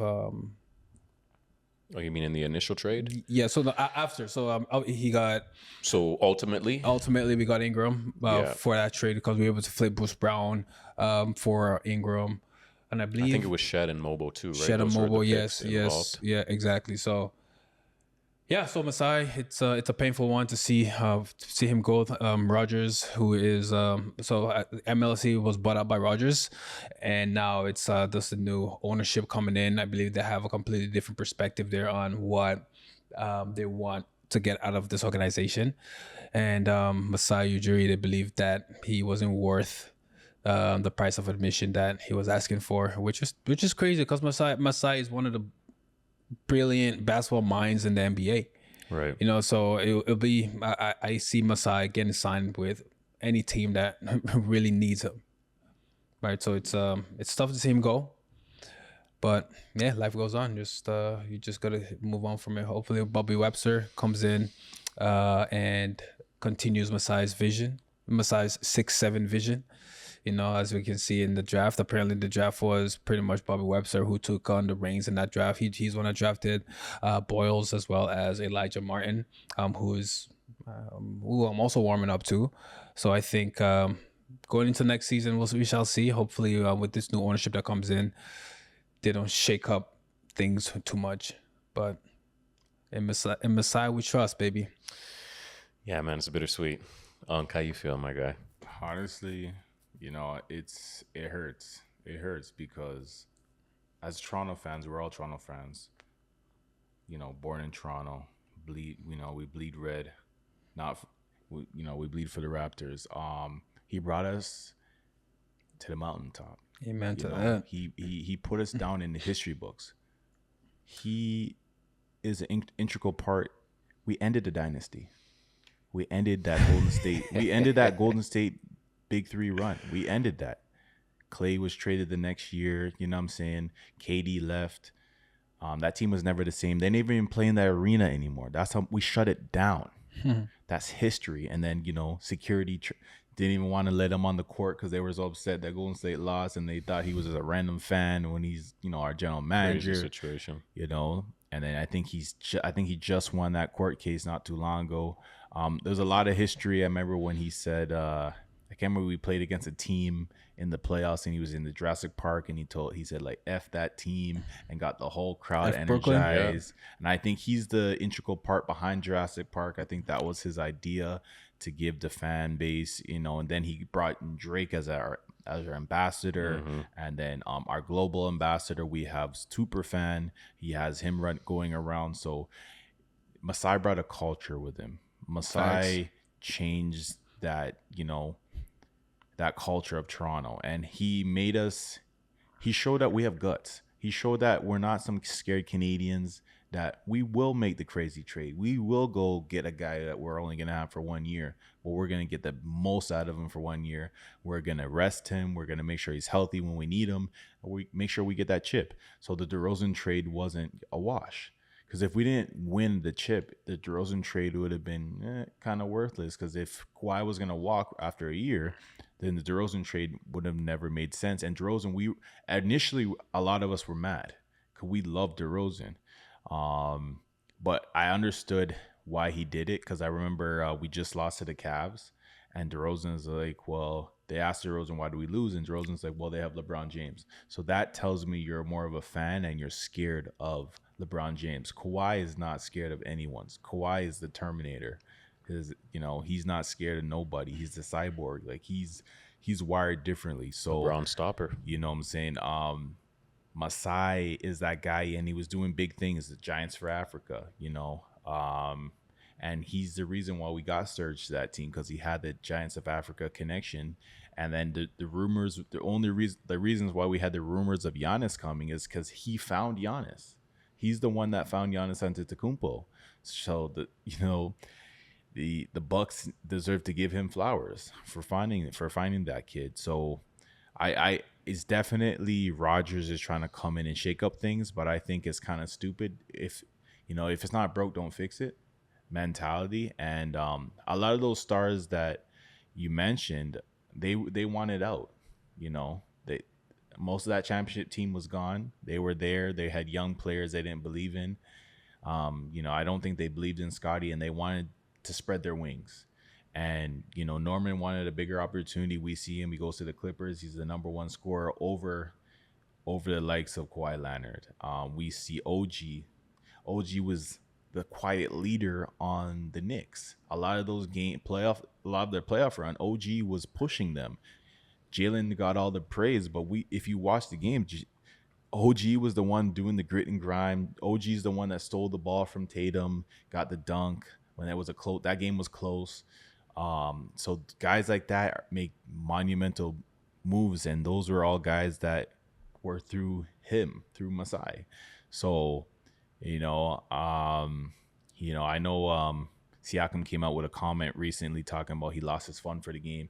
It was just when you're not playing winning basketball, it's not going to be fun anymore. Once you've reached the pinnacle, anything less than that is not fun. So when he made that comment, I wasn't too troubled by it. I wasn't worried about the organization. It's just once you've won, you don't want to be a loser anymore. You want to be in the championship every year. You believe you deserve it. You've been there. You tasted it. You smell the champagne burned in your eyes. So for me, it's very bittersweet.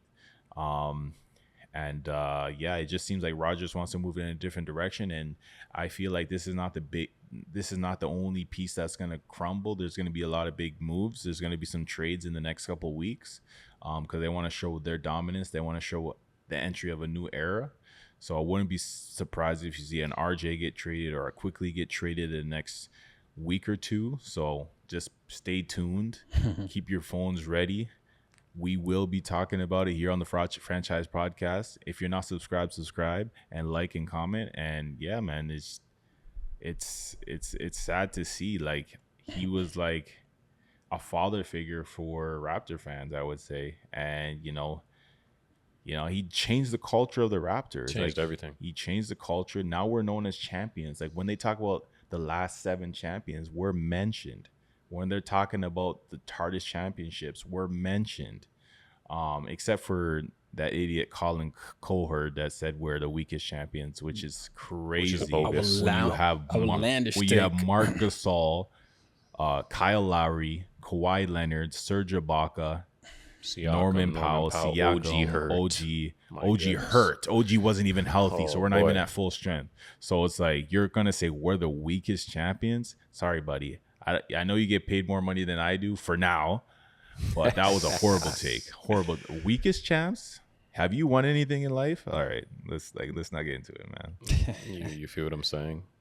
Yeah. One thing, maybe some of the viewers and listeners potentially might not understand is, we're all Raptors fans here, so we really felt the impact that Masai Ujiri made when he first came on as a GM with the Raptors. We were bottom feeders. I'm talking about among the worst teams in the league for year after year after year after year. Like, when we would even just make the playoffs, it was a huge feat. Everyone's like, Raptors in the playoff. You know what I mean? He made us a perennial 50-win team. At one point in time, he instilled a culture where we were a winning team. And like you said, bringing on Drake as the ambassador, that attracted people to a city that once didn't have that level of attraction, right? He did everything. He changed the culture. He drafted well. He had so many amazing connections worldwide. Facility. Without his Drake connection, we don't have the OVO Athletic Center, right? That's it. That's Masai. He's bringing in the number 1 rapper in the world. I don't care about you Kendrick fans. Drake is the number 1 rapper in the world. Hot take, Unk. The numbers don't lie. Check Spotify. Check all these places. Drake is the number 1 rapper in the world, and we have his logo on our jerseys. We have, he's even implemented his own designs on jerseys.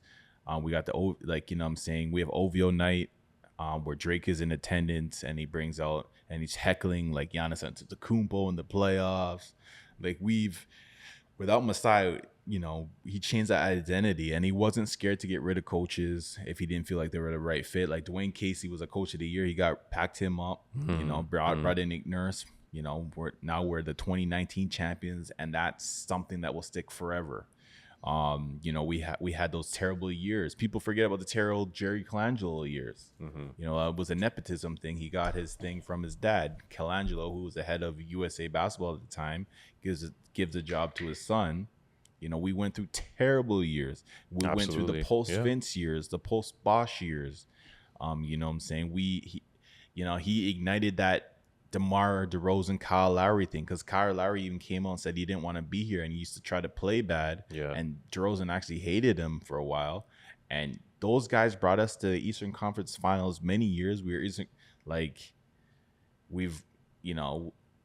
almost reached the mountaintop before Kawhi got here.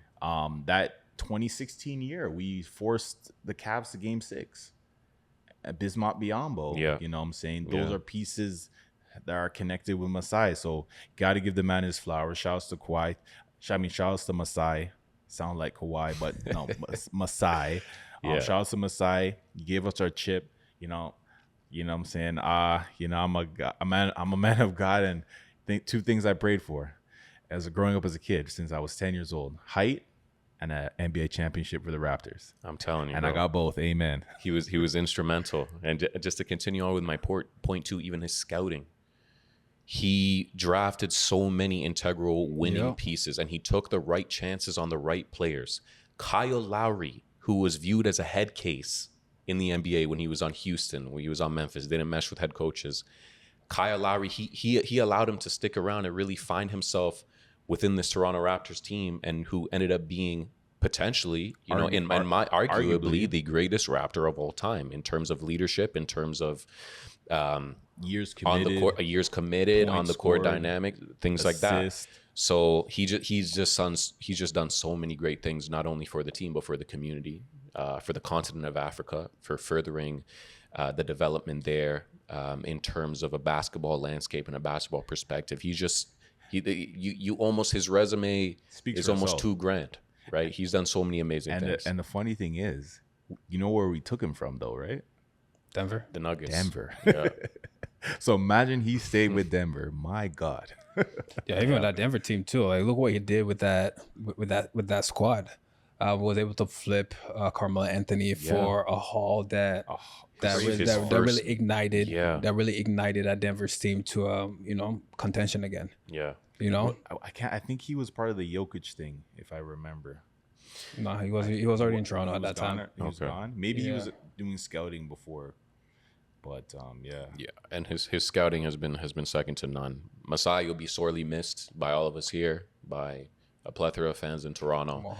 We're gonna miss you, and best wishes in whatever else you do. We know you're gonna obviously succeed in whatever else you do. I just don't know now if he's gonna go into a GM role, if he's gonna go into another president role. Yeah. I feel like that might be too small for him. Yeah, Masai is a definitely. global figure at this point. You know what I mean? He has his hand in so many different areas. So, yeah, we're gonna miss you, Masai. And Masai, I think the Raptors are looking for a general manager. I think he'll be a perfect fit. It'd be a perfect fit, man. Somebody go get him. Man. Final thoughts, guys. I think we're gonna end it here. We're gonna jump into some sideline talk, do a little tier ranking, and another immaculate grid. Any final thoughts about the draft, about the KD trade, about Masai? Talk to me. Yeah, no, I was very impressed with the draft. This has to be one of the deepest draft classes I've seen in quite some In a time. long time. So for me, especially, it was Jakachunas, Kasparis, Jakachunas, whatever. Something like that. Something like that. The fact that he went number 20 to the Heat was crazy, bro. Because I had him at least like top 10. So I had him at least like one of the best point guards coming out of this draft. And the fact that the Brooklyn Nets selected Igor Denim over him is actually kind of crazy, because I was thinking that the Brooklyn Nets were actually a big Kasparis. Yeah. And then as well I think as the Nets kind of fumbled the draft. they kind of fumble. How you fumble 5 picks? First round? Yeah, I think they kind of fumbled the draft. Crazy. And then to that point as well, Portland drafted, I think it was like Jen Hansen or Hansen Jen, whatever his name is, from China. Oh yeah. Yeah. Yang Hansen, yeah. Apparently he's a Chinese Jokic. Supposedly.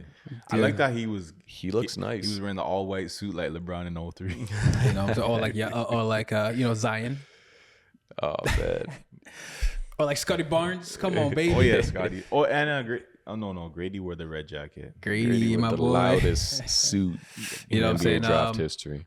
No, I believe this draft there are so many players that in any other draft could have went number 1. Facts. So it's like 10 years from now, we might argue this draft and compare them to 2003 draft.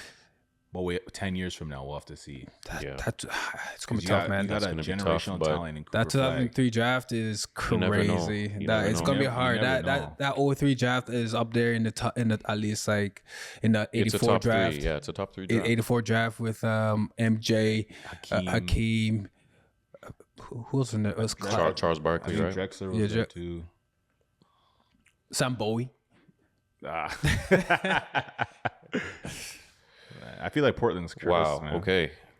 Hakeem, Michael Jordan, Sam Perkins, Charles Barkley. Perkins was decent, bro. Yikes. John Stockton. Stockton. Come on, man. Yeah. Crazy. Any final thoughts, Unc? Yeah. Before I even got here, my phone was vibrating. I thought you were texting me, but it wasn't. Dun-dun-dun. Lonzo Ball. Lonzo Ball traded to the Cavs. Mm-hmm. I like it. I really like it. I don't feel like they gave up much. Akuro, he's a defender, but it's like Lonzo Ball's a defender too, but he's also one of the best point guards in the league.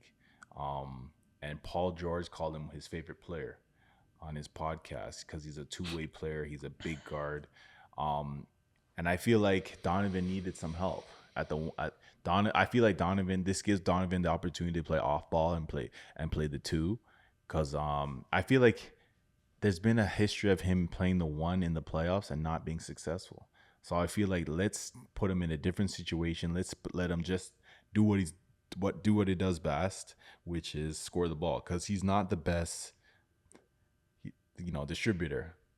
By far, we know Lonzo Ball is better at passing than him. Yeah. So I feel like this puts him in a better situation, and I think this pushes it elevates the Cavs for me. And then obviously Boston is not going to be in contention anymore. So then it's like, and then Indiana's not in contention anymore. So the East is wide open. So I think it's a really big move, and don't be surprised with the depth and the continuity that they have on the Cavs if they come out the East. Not saying they're going to win the championship by any means, because the West is just too deep and there's too much talent. You got the Houstons, you got the Lakers, you got the Golden States. Like, you can't any team that Stephen Curry's on, you can't sleep on them. So it's like, you can't deny that the Cavs, it depends on if the Knicks make a trade or if they make any big moves, then the Knicks will be more relevant. I'm hearing rumors that Cat might be on the move. There's rumors he's linked to the Lakers, but everybody's linked to the Lakers. Let's be real. I'm linked to the Lakers. So it's just crazy. I would love to hear you guys' thoughts on that. I know the first thing you're gonna say, Lonzo Ball can't stay healthy, but he's got a brand new knee. A fan donated their knee to him, which is crazy. The first knee transplant in history. So a healthy Lonzo Ball is scary. A healthy Lonzo Ball. So I just imagine that. Oh my goodness. And then you got what's it called in the front court? You got my big Afro boy. Jared Allen. And he got Mobley. Like, what I'm saying? I feel like they got the pieces out there in Cleveland. And I feel like Darius Garland, he'll feel less stressed. He'll be able to just play easy and play his game. And, maybe you can even play him at the two sometimes. For sure.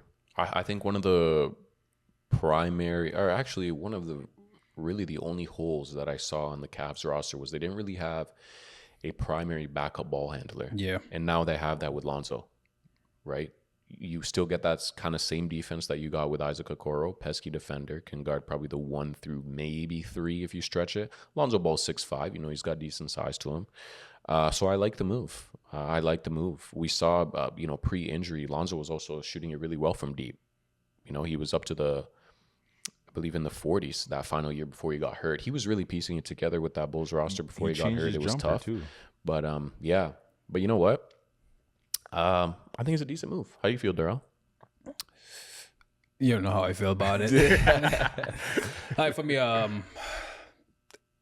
Lonzo, amazing playmaker, amazing facilitator. Even when he was coming out of UCLA, Magic Johnson was saying that he sees a whole lot of himself in Lonzo. All right, so Lonzo's playmaking is next level. His defense prior to the knee injury was, dude, when he was on the Lakers, the there was, I can't remember the exact statistic. However, the Lakers defense went from top 5 defenses in the league when Lonzo's on the court to the bottom like 5 once he got traded to the Pelicans. So hopefully with this new need that he got from the fan, the Bayern needs pay off. But Alonso, one of my favorite guys to watch, man. However, I think too, especially with the Cleveland Cavaliers, especially for the likes of Jared Allen, the Mobleys, they need that playmaker there that's going to make it easier for them instead of actually creating off the ball. Random stat. Career high assists for Lonzo Ball. You guys want to take any guess here? 7.9. Career high assists, just one game total. 25. Oh, one game. No, not 25. 17. 17. Yeah. 17. Yeah. Wow. 17 in one game is crazy. Shout out to my guy Lonzo Ball. Hopefully that works with him in a Cavs uniform. Guys, that's going to be a wrap for episode 12. Let's get it. I am your host, Musa Maduga. I never introduced myself at the beginning of these things. Of course, I'm joined by my co-host Darrell and special guest Unk in the building, baby. In the building. Excited. Hot take, Unk. Hot take, Unk. Love to be on HTU. Love to be on the franchise podcast. Again, like, comment, and subscribe. And yeah, man, the franchise podcast is here to stay. Welcome to the franchise. Yes, sir. Yes, sir. Freedom franchise, boys. And let's go. All right. Tier ranking. Y'all boys ready? Let's get it, baby. Best undrafted players of all time. We're going to rank it on a scale of S, A, B, C, and D, as we usually do. Let's go ahead and start. So, first player here, we got Brad Miller, multiple-time All-Star, undrafted. I'm gonna have him in an A tier, multiple-time All-Star, especially being undrafted and being an All-Star twice. Averaging was a double-double. We know it just wasn't a fluke one-off Yeah, season. yeah, He did it exactly. twice, I back did to it back. twice. I put him up there in an A tier for sure. I don't. B tier for me. B for you? B tier? B tier for me. Okay. I feel like if there was a B+, I would kind of slot him in there. Yeah. But again, like, to be undrafted and to make multiple All-Star appearances, Yeah, that is beautiful, man. that's pretty high up there. I might have to side with Darrell here and put him in an A, my brother. Yeah. If there's an A-, he could sit. JJ Barea. JJ Barea, the LeBron stopper. Is there a GOAT tier here? This guy held LeBron James to 17.5 points in the finals. JJ Barea, the 5'9" phenomenon. GOAT Yes, James. sir. Man, we are not doing the LeBron slander. Okay, we are not doing that. Hey, yo, JJ Barea got a championship on your head top, LeBron. Come on, man. I put JJ Barea in. I put him in a B tier, man. In a B tier, the fact that he was undersized and still Very impactful. extremely impactful. Yeah. I'll put him in a B tier for sure. I gotta put him in the A tier. He's an NBA champion. He's an NBA champion. To say you're undrafted and an NBA champion, and he had decent career averages, and he had, I believe, a 10+ year career, gotta put him in the A tier. So that makes me the tiebreaker. I mean, both of you guys have some good arguments And there. that team was the underdog in that finals. But you know what's crazy? A lot of undrafted guys Have actually chips. ended up having chips. A lot, yeah. Yeah. Freddie V, You know what I mean? Lou Doherty.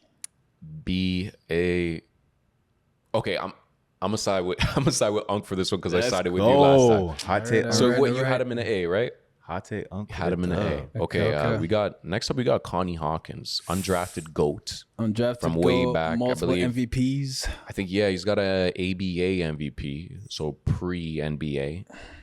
Dog, constantly up there in MVP voting. I'll put him in the GOAT, man. The fact You that got you're undrafted with an You MVP, got to. come on, He bro. averaged like 30 one year. I think he averaged like 28 and like 13 another year. I've heard of his legend, so he's a S tier. He's a S tier. Shout out my boy Connie Hawkins. Jeremy Lin Sanity. Insanity, baby. Another champ. Didn't contribute much to it outside of vibes. I'll put him in a C tier just because like he had that hot stint there in New York. It was like a 14-game stint, and then that was it. That was it. That was the height of his career. That you was felt it, man. That game and winner in then he had Toronto. the game winner against Yeah. Toronto. Oh yeah. If that had stretched out his entire NBA career, I would have him in a GOAT tier, man. However, it was just Lightning in a bottle. yeah, Situation. exactly. So put him in a C tier. C tier. Like I'm feeling the C tier. Like Kobe said. Who? Matt Jones. Who? Matt Jones. Jeremy who? Man, he's in D tier for me. Yeah, let's he's go. in D tier for me because, again, it was a 14-game stretch. And then once defenses figured out his game, he wasn't doing that anymore. And once and he was also lucky. It was the right time, right situation because Carmelo was out. People forget Carmelo Anthony was injured during that stretch. So if Carmelo was healthy, that he's not getting those same looks. He's not getting that same opportunity. So it's about time placement. And then it also is also based off his ethnic background. He's a Chinese American player from Yale. Doing that in New York, in the Big Mecca. Apple. So everything that's done in New York is always glorified, Magnified, yeah. and magnified. So for me, it was just like right time, right situation. But after that, he didn't really do anything. He bounced around from teams. Then he ended up on the Raptors. He got a chip, and then he came out with interviews saying like he never felt like he got opportunity. And I was like, buddy, you did play That multiple team was years, stacked, bro. You played multiple years in the NBA. You had multiple different contracts. Houston offered you a lot of money. You ended up in Brooklyn. So you had multiple opportunities. So I wouldn't say he said he was blackballed. I don't believe that. You actually got a lot more opportunities than I thought you should have gotten just based off your hype, and you could sell tickets because that community really loves basketball. So for me, he's D tier because it's like you had like a 14-game stretch that was undeniable, but we seen Tyrese Halliburton have a crazy playoff run. If he did that in the playoffs, that's a different story. If he did that in the playoffs, I might have him as an S tier player. If he did that in the playoffs, But some of those same points you're making, would it not constitute him to be a little bit higher in the C tier to be an undrafted player, to come in the absence of Carmelo Anthony? Do that in New York. In New York. no, Undrafted, my boy, coming from Harvard, Asian American, highly doubted. no, because No. Really?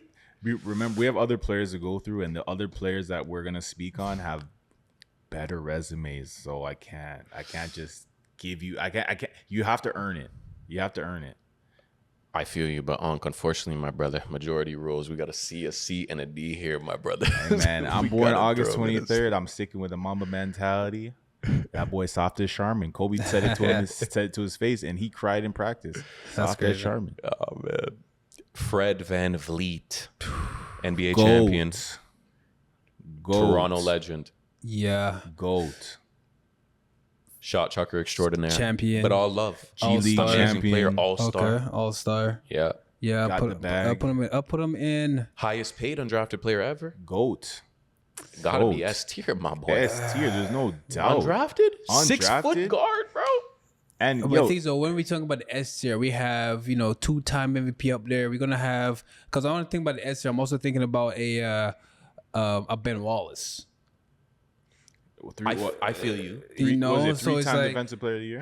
Yeah. Because right now I'm thinking just in terms of and this is why I didn't want to put Beret up in the A tier, just because of Brad Miller, 2-time All-Star, right? True. Van Fleet, I think he's an All-Star, MVP, obviously NBA champ. I put him in the A tier, man, because I don't have him in that same level as Ben Wallace.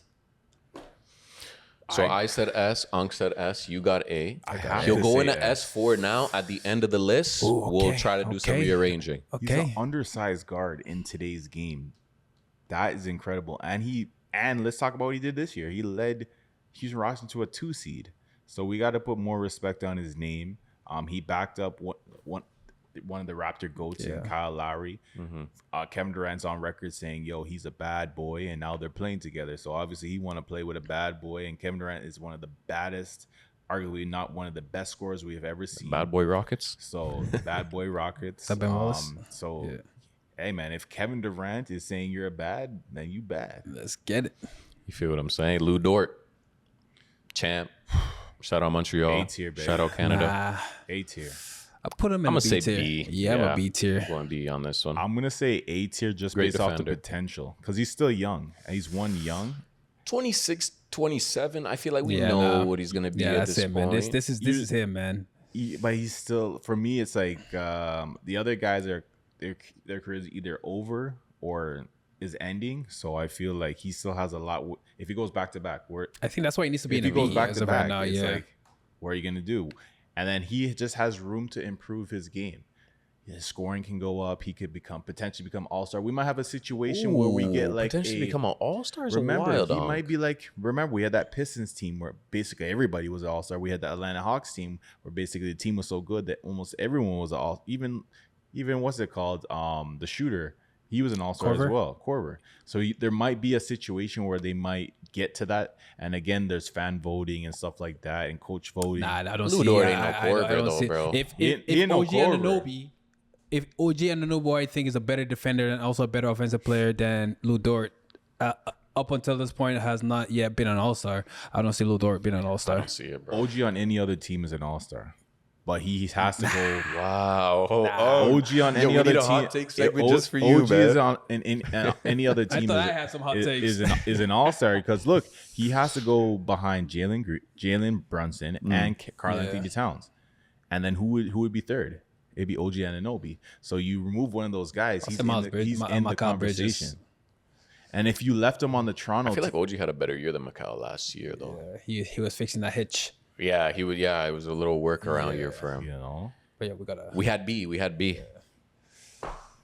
B, brother. Alex Caruso, Yeah, also another B for me. two-time champion, bubble champ, OKC champ, one of the best defenders. two-time champion, He's a B for me, man. two 'cause- championships in less than 5 years. Yeah, but it's not like he was. He was an integral part. He was a lockdown defender, and he was. Yeah, but the things like when you look at Alex Caruso career, he has the highest fouling percentage in the NBA. He's an amazing defender, but however, he also has a very high fouling rate. So how can you be a great defender if you have the highest fouling rate in the NBA? So for me, that's the only reason why I have him in a B tier. I gotta put him in the A tier, man. Okay. Two-time champ. So when you look at JJ Barea in the same light with Alex Caruso, that's a way we can measure. That's a measuring He's stick. above JJ. Nah, He's above JJ. Nah. The way Getting to the chip. JJ Barea was Steve Nash's backup. Oh, Jason Kidd. So Jason Kidd's backup in the finals. Two is greater than one, baby. When you Two is look greater than one. So when you look at JJ Barea, he was orchestrating that offense with when Jason Kidd was on the bench. Like Alex Caruso, he did not have a whole lot of responsibilities when he came in the game, except for come in, play defense, and that was it. JJ Barea, like, hey, come in, lock down LeBron, and also bust his ass on the other end. I don't know. To be an undrafted player and to be an integral part of two two championship chips, teams, bro. I put him in a That's Like hard. if JJ's in, I'm Because if you're gonna put gonna have to side with Unc on this one, bro. Alright, I'm gonna alright. have to side have with to Unc on two this one, bro. chips, come on. Let's okay, Avery Johnson. I put two of them here, so it's really just one of them. I'm gonna leave one of them out. There's the OG picture. This is a I'll put Avery Picture when he Johnson. I'll was put in him the in B league. tier as well. Amazing facilitator. Chip with the Spurs, right? yes, 99 Spurs. Yeah. And then he had that. He's that famous. He was coaching this. He was coaching the Mavericks when they got knocked out by the weak Yeah. Warriors. That Yeah. was, and they were a number 1 seed that got knocked out by 8. So that was. So we're at B here. B. I'm okay with a B. Yeah, I'll go B. B is good. Ben Wallace, Come on, he's the GOAT. Yeah, GOAT. he's, The I'm GOAT putting of him undrafted like players. ahead of We don't everybody even here. have to Yeah. discuss. Yeah, come on, we man. don't even need to say discuss too much it. about that. Bruce Bowen, Bruce Bowen. defensive stopper. Yeah. B tier. I put him- think he won like 2 chips with the Spurs. But to me, that's kind of wild. Bruce Bowen in a B, but Caruso in A. And I voted on Caruso being in the A tier. The only thing is, unfortunately I never got to really watch Bruce Bowen too He's much. dirty as hell, Yeah, man. So This guy. I just know freaking- he was a dirty defender. I Yeah. just need to. I don't know much about So him. B for dirty play. I'll put him in. B for brutality. Yeah, I'll put him there as well. Him and Caruso should be there. Okay, we got B for brutality. Bowen. David Wesley. David Wesley. I know he is. He's a he was bucket. he was an all-star. Yeah, he was a bucket. I'll put him in I the don't B know. tier as Was well. he an all-star? I think he was a one-time All-Star. I'm feeling a B to C here. Yeah, I'm putting. Yeah, I see's fair. CC. The only reason why I say B, average 17 points, was the 01, the 2000s 01 season. And it was hard to score back then. Yeah, so I'll put him in B tier, man. 17 is like 22 now. Yeah, So B. yeah. That's fair. B is good. Rajah Bell. Raja Bell. Defensive pass. Nah, screw that guy, man. I put him in a D, man. This guy closed on Kobe Bryant. Yeah, that was crazy. Yeah, that was wild. So put him in a D tier for Dirty me. player brings him lower. Dirty player. Yeah. But in terms of on-court impact, though, we're talking undrafted. He was a three. He was nice. Let's not. He was a 3 You know what I mean? He was a 3D specialist. He was solid. I'll put him in C. See. Yeah. Oof, I feel like that might be a bit low. John Starks. John Starks. I love his the foam posits. I have the John Starks New York Knicks colorway. So just because of that, I put him in a B tier. That's crazy. That's no basketball at all. C Just tier, the C tier, foams. C tier. Couldn't get past them Bulls, man. Couldn't get past them Bulls. Oh boy! All Yeah, right, the dominant big in a Ewing. Yeah. Jose Calderon, long career, very long career, this is and tough. very effective even to late in his career. This Like is he very he was a good backup PG for a large Best point majority. guard numbers wise. No, he was an amazing facilitator, man. For the Raptors. Amazing facilitator. He was. I put him in a B IQ was tier. crazy. I put him in a B Assist-turnover tier. ratio. Yeah. He won the award. Assist to turnover ratio. He had at one point in time to the highest free throw percentage in the league. Yeah, I'll put him in a B tier, man. too. I think he was our leader in assists for a while before he was eclipsed. Yeah, so he's Nas Reed. Nas Reed. Ooh, 6th man of the year. I'll put him in A tier too. 18. I'll put him in a B tier. Not yet, bro. He's only 25. B. 6th man of the year, undrafted, and you're 6th man of the year. That is No, that deserves respect. That's but respect, but you're B. and the fact that there was a conversation. All right, who do we keep? Do we keep Nas Reed or Cat? they just extended him too. And they're like, you know what? We rather keep Nas and let's get rid of Cat. Come on. All right, just for the sake of the list to continue on, we'll put him in an A tier. TJ McConnell, Come on. recency bias. Hey, man. Recency bias. Hey, Hold man, on. Come on. Come The on, boy's now. nice, but let's temper our expectations. Let's not put him up too high here. Come on. Nah, to me, vet. he's a C tier. He's been in the league for a long time. Respectfully, a B tier to be I'll doing say that a B, bro. as a C might be I'll agree with you guys. He's a very serviceable backup PG. 1%. I'll go with a B tier. a decade in the league. Yeah. Come on. Udonis Haslam. Come on, I think three-time three-time champ. champ. Three-time champ. Three-time champ. The GOAT bench warmer. A lot of those years though. But that 06 year though. Yeah, the 06 year. Yeah, of 06, course. he was hooping. Yeah, I put him in a B. A tier. He's an A tier. Yeah. Yeah, Haslam is up there for sure. Austin Reeves. I put him in a C tier. He hasn't really done anything yet. He has potential to be a B. Yeah. I think he will be a B or potentially leaves the higher. Lakers. But If for he right leaves the now, he's too Lakers, young. C. Yeah. Wesley Matthews. A tier, man. He was like the GOAT undrafted player of all time. That's high. The GOAT undrafted player of all No, time. it's like he was one of like the first obviously just like when he was on Portland, bro. He was an ideal. Yeah, he was nasty with the Portland. Dude, he came in like three and D. Dude, like he was a knockdown shooter in Portland. I'll never forget him in Portland because of JaVale McGee ripped the ball out of his, like cuffed the ball out of his hands when he went for a dunk. But no, he ate him up there. No, He's got to be. I would say like A or B. I say B. B? Did he get a chip with Milwaukee? Was he on that bench at that time, or he came in the year after? I don't know. No, he came the year after because he was on the Lakers at the time. To be honest, I'm not too I sure. put him in a yeah. I'll agree with you I guys. have him in C. Yeah, let's put him in. I'll put him. Okay, in so a B. A, B, C. So let's put him in a B then. B. B. Yeah, Some of y'all got him in an A. Some of he's like yeah. a B minus. Yeah. Okay, we'll put him in a B. Anybody that you want to rearrange here? So we're solid. The S tier: Ben Wallace, Connie Hawkins, Fred VanVleet. A tier: Brad Miller, JJ Barea, Alex Caruso, Nas Reed, Udonis Haslam. I feel like Nas Reed might have been reaching here. Yeah. He hasn't won before. He's a sixth man. I know. Respectable. One thing I will agree with you, Darrell. If he continues on this pace, he'll be one of the best shooting bigs ever. And he's efficient. Right? And he's Will he not? Am I lying? No, 1%. He's efficient, man. That's why efficient you're- too. Come on, man. Jelly fam, bro. Come on. That's why you're willing jelly. to move from Cat because you have another big Yeah. dude in the same thing, and he has a bag. So y'all let us know if you would move Nasri down. So the B tier: Lou Dort, Avery Johnson, David Wesley, Bruce Bowen, Jose Calderon, TJ McConnell, and Wes Matthews. I think that's a pretty good B tier. I like it. To be honest, I would move Caruso up. To be honest, Nah. Caruso to S? Nah. two-time champion. Nah. Yeah, but bro, Nah. think about But remember, Caruso. undrafted though. I know, but Caruso's skill set Because the thing is, we're to talking about Connie the Hawkins, best. who won an MVP. nah, he's not the Ben best. Wallace, bro. Nah, But man. that's the ABA though. Nah. Still, brother, he averaged 30 1 year. Okay, question to you. 28 another year. does, Talent. Does I feel you, The but talent- still. does the Thunder win without Caruso? I don't know. I say yes.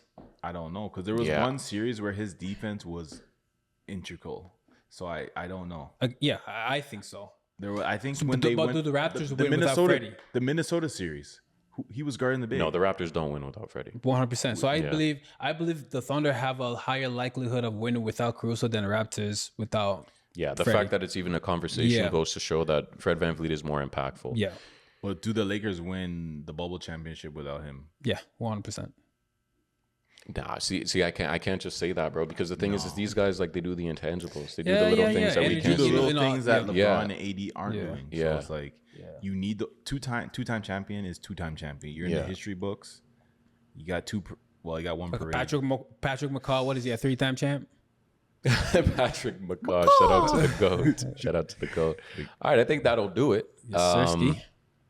Go ahead and let us know where you would rank these players, guys. Perfect. And then last but not least, got to finish it off with the Immaculate Grid, fellas. Let's do it up. Let's do it Do up. it up. All right. Today's Immaculate Grid, we got the Oklahoma City. I don't even know why I'm listing them off. Y'all already know what to do. Dennis Schroeder. We're here back again. The only thing I will say about guys like Dennis Schroeder and things like that, if we could save him for a harder square, you feel what I'm saying? Because we don't want to use the Schroeder right away, or do we? You could use it for both those teams there. The Phoenix for We could use him OKC. for Rockets and Pistons, I swear. Didn't he play for the Rockets for a moment? No, you're thinking about Aaron Brooks. Ooh. You're thinking of Aaron Brooks. Okay, so No, we'll use Aaron Brooks But for did that. Aaron Brooks play for the Pistons? I swear. Wait, are you talking about Aaron Brooks or Armani Brooks? Aaron. Aaron Brooks. They're really fast. Because I know he played for Rockets. I don't know about played Pistons. for the But Rockets. Schroeder played for the Rockets, right? Yeah. Schroeder played for OKC and Detroit And Houston. and Houston. He didn't play No, for Did he not play for Houston? Am I No, tripping? he did I might be for tripping. OKC and Boston as well. He played for. Oh, yeah, he played yeah, for yeah. the Nets. I think Toronto. OKC, Boston. Ooh, we could also go with. So I would say OKC, Detroit. We can go with Schroeder, and then OKC, Boston. We can go with Jeff Green. Ooh, love that one. Love that one. Schroeder. Celtics, OKC, we're going Jeff Green. Yeah, That's perfect. and then come on for MVP, we can go with SGA. Oh, there we go. It's too easy. Too easy. And then Rockets, Rockets, Rockets, Pistons. Detroit. We can go with T Mac. T-Mac, yeah. That's wild. Oh my goodness, Wild. that's actually crazy. He ended up in. That is Yeah. crazy. Holy smokes. And then the Rockets, Boston. Rockets and Boston. You could even. I You feel could like have this said one Jeff would have Green been again. easy. Yeah, you could have. You could have said, the dunker, Gerald Green. Gerald Green again. Gerald Green. Oh yeah, man. he started off in Detroit. He's in a Boston. Immaculate Grid favorite. Damn. MVP for the Rockets. Boston, Hakeem. he was in the Hakeem. dunk The Dream. That's the easiest one on here. Finals MVP for Detroit Pistons. Chauncey Billups. Chauncey Billups, Mr. Big Shot. you got to say Paul Pierce. Paul Pierce. And then And then we could have used Shea again. MVP is LeBron James. MVP, Finals MVP, LeBron James. We just breezed through this list. So easy. Too easy. Perfect grid. Immaculate. Drop a comment, y'all. Let us know who you would have taken for any of these grids. But fellas, that wraps it up. Episode 12. Of course, I'm joined by Darrell. Let's get Joined it. by Unc. Appreciate you for coming on Don't again, my forget guy. the Unk, baby. Let's go. We out of here. We out of here, baby. Peace.